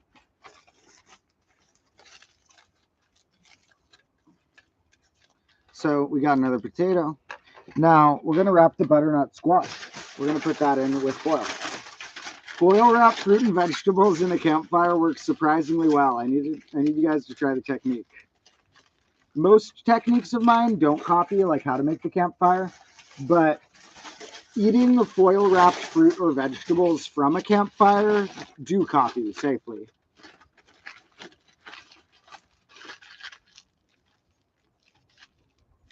All right. So now what we want is, let's say we put one guava in without the skin and one guava in with the skin. I mean, by skin, I mean foil.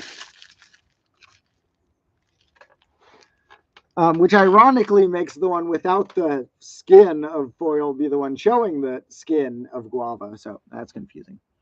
So let's see what the comments say. The comments say foil. So I'm going to wrap the pumpkin in foil. Now it has a little bit tall of a stem. I'm not able to break it off. It's really strong and firm. So we're going to have to just go around the stem and work with the stem. I need more than that. I need a big, big piece of foil. This is what I need. The top is going to break through the foil if I don't like quadruple wrap the top. Because we need to account for the spiky stem.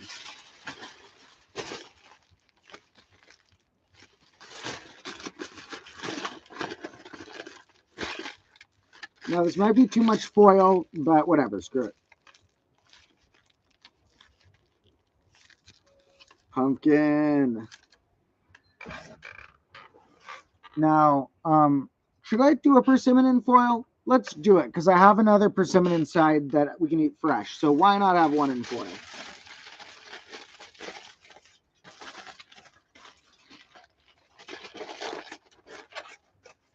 All right. Is that all the ones I had, or did I have any more cool ones to eat?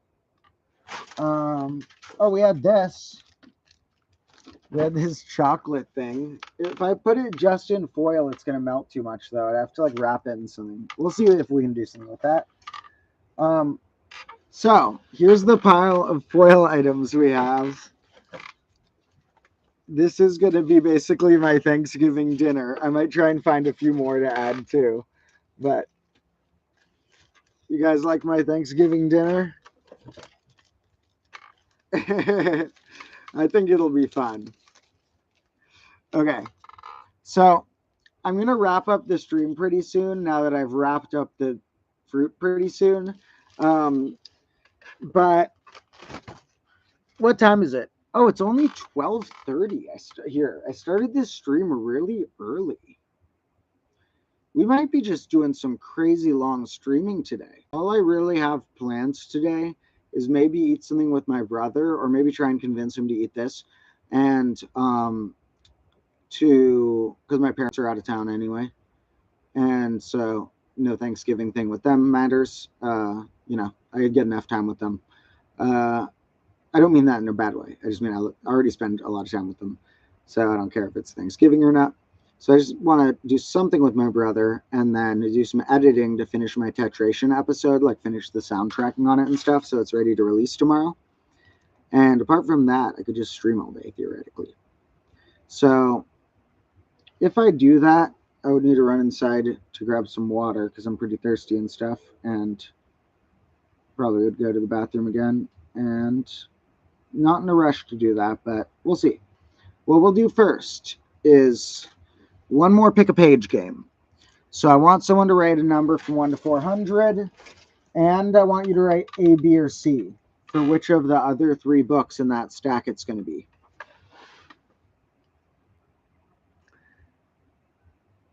And if we ever need to generate random numbers, we can also start using dice. We could have it be some sort of mod, like the first one tells you multiply, I don't know, there's ways to do it in a good way. 210A. So A gives us the math book by Clifford Pickover, which we met once. Now, if you want to get into Clifford Pickover, I might recommend the books The Wonders of Numbers or Keys to Infinity, or there's a bunch of cool Mazes for the Mind. There's a bunch of cool ones.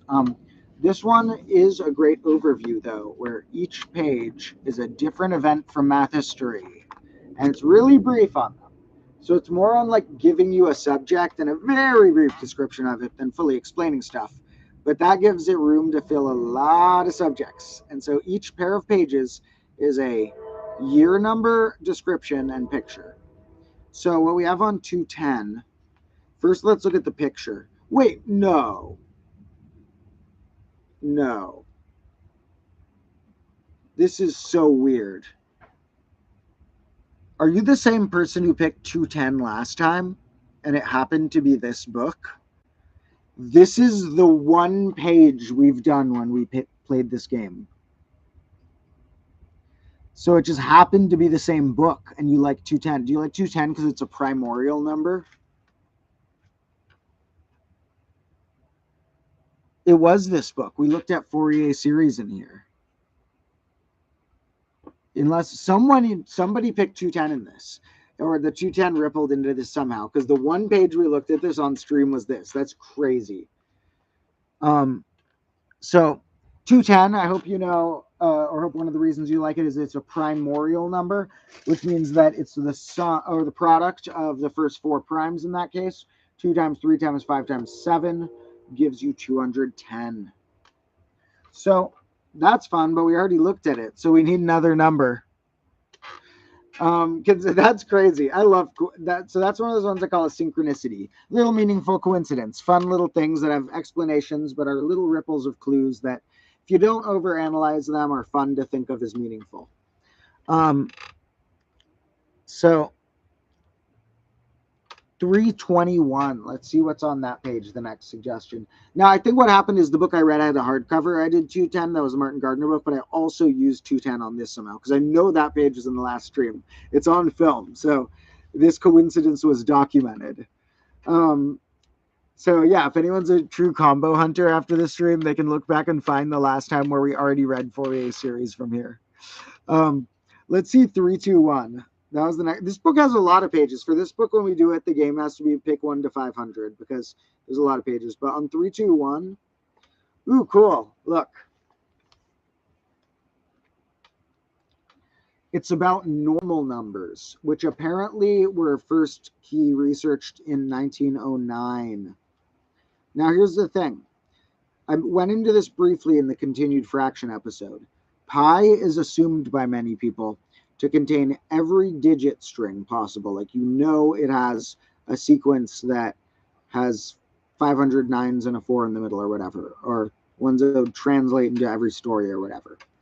That's not guaranteed. Pi, irrational numbers, and they haven't proven that about pi, don't necessarily have the traits of what's called normal numbers and stricter traits of absolutely normal numbers.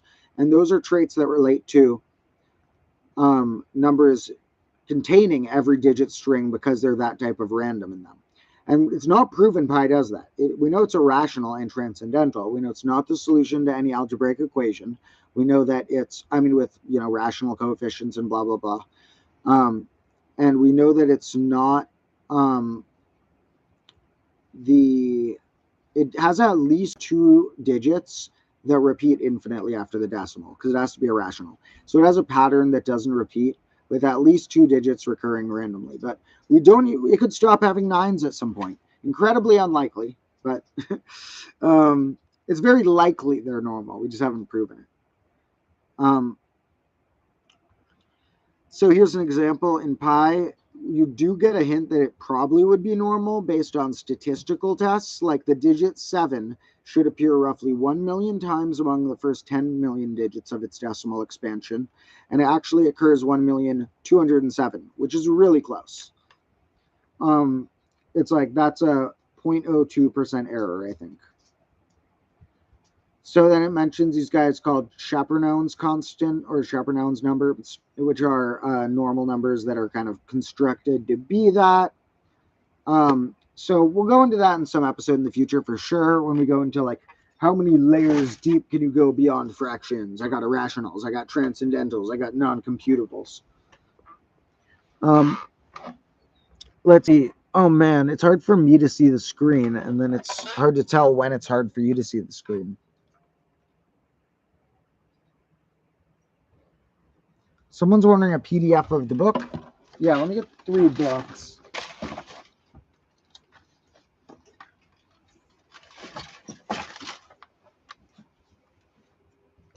So I don't know if there's a PDF. You could see if it's on that site, Open Library or something, but I gotta stop doing this. Someone like Scholastic's gonna shut down my stream because I keep like reading passages from books and then giving people like websites that are to download books and stuff.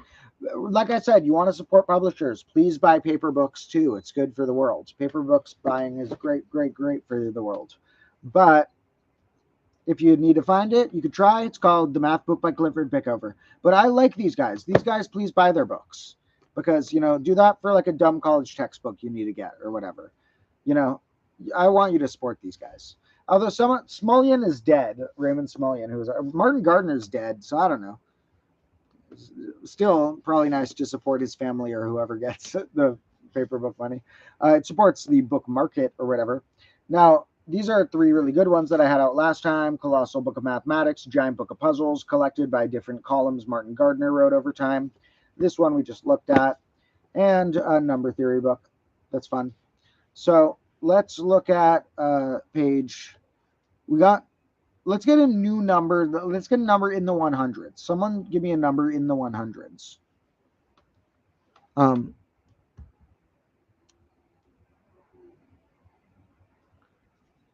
So, let me see. We could also randomize in the abacus. Okay, 1, 2, 3. What is on pages 1, 2, 3 of these books? So, I want to get you guys hooked on reading. I want to get you guys to buy paper books and have fun with it. So, what's on 1, 2, 3 of this? And you know how I'm going to help that? When I get more time, more editors and stuff on my team, and I can spend more time studying and writing, I'm going to finish some of my written texts, and I'm going to drop some choose your own adventure math books.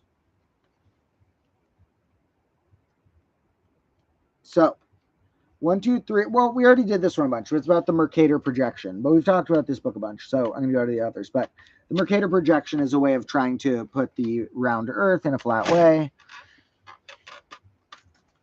Is this a clock? Completely broken off part, but it has the time turner. I can change the time like that. So, what's a clock? Oh, I need to plug my Mac back in. Shoot. Okay, this might be bad for the sunlight because I need it to be close to the charger.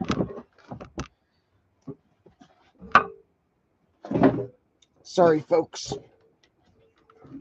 I'll make sure it's not too sunny in a sec.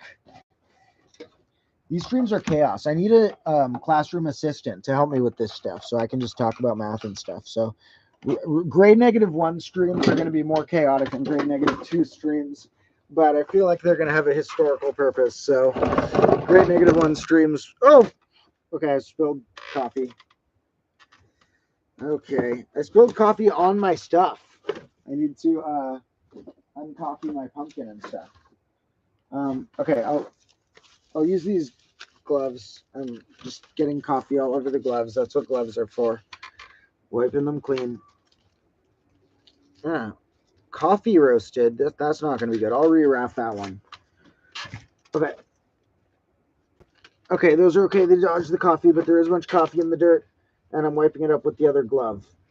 These gloves don't do anything anyway. Done with these gloves. Okay. Now that we're ready there, I can work on the glare situation. The sun this season is just trying to kill me when I stream.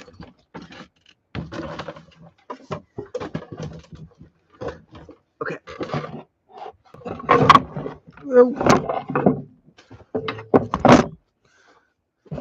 Okay. Oh, and I can't forget that this chair doesn't have a back anymore. And now we're kind of messing up the fire pit, but it kind of works. Okay, this is chaos. I apologize for the chaos. So, what's on page 123 of this? Straight up number theory book. This book, if you didn't think you like reading or math, would look really dense and boring. A lot of words, a lot of charts, really dense and boring.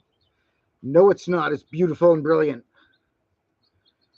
Page 123 says, which Pythagorean triangles have consecutive legs?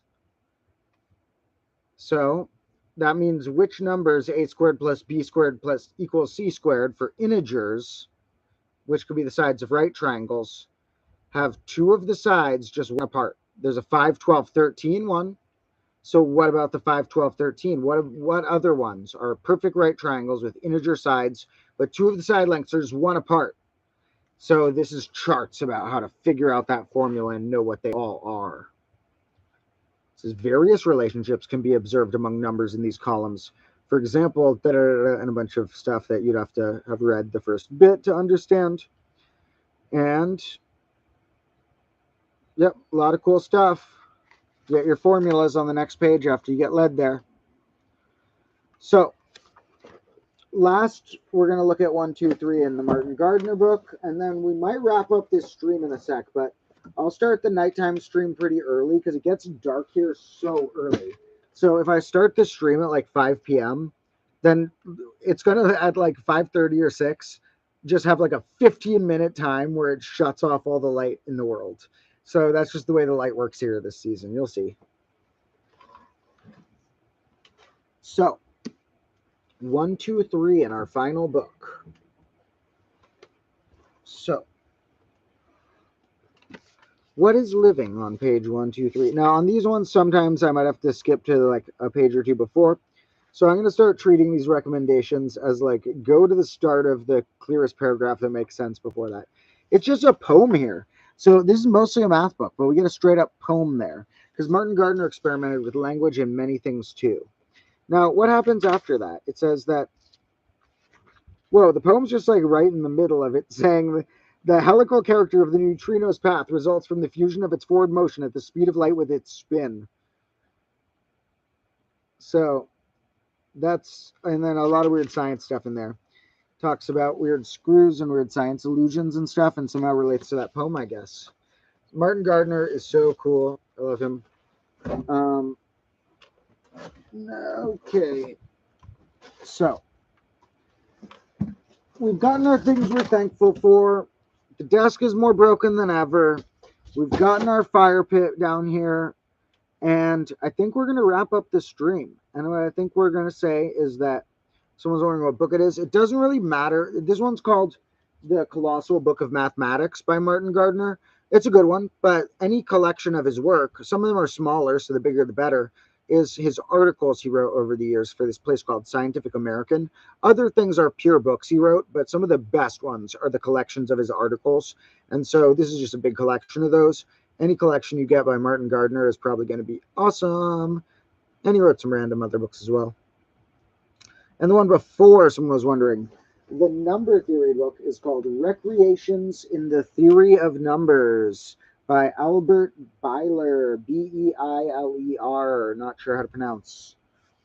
But really, I said my main recommendation is this one.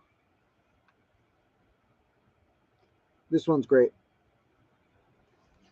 Now, when I launch my Patreon soon in like a week, there will be like a more private sector of like Discord and stuff and some Zoom meetings and stuff for some people to talk to me more directly. And that will include, I'll give you notes about what I'm currently studying, stuff that may show up in videos in the future or something. And then if anyone's on that tier and they want to like study along with me, then we can share notes together and stuff. Because I always like to read. Now, in any case, I love you all for joining. Sorry that I'm going to cut it off here, but those were all the activities I had planned for the day. We got our stuff wrapped in foil. We got our campfire ready. We figured out a bunch of extra fun tools and maybe clocks or maybe not clocks laying around. I hope you all will join me in about 3 to 4 hours from now when the second stream starts, if any of you are still around. Some of you are in different time zones and can't or have weird family stuff. Probably will be a whole different batch of people at that stream. But remember, watching these after the fact is even more helpful than watching them during the fact, because it'll help this channel get to the partner program. They count views weird. So thank you all. I love you all. We have lots to be thankful for. I'm going to keep that on the board so we can keep all of our thanks into the night. And hope you all have a wonderful day, whatever the holiday means. It's kind of weird holiday, but you know, apart from the bits that relate to murder and taking over people's land, maybe we can still try and be thankful. So I love you all. Have a good one, and I will catch some of you maybe in 3 to 4 hours.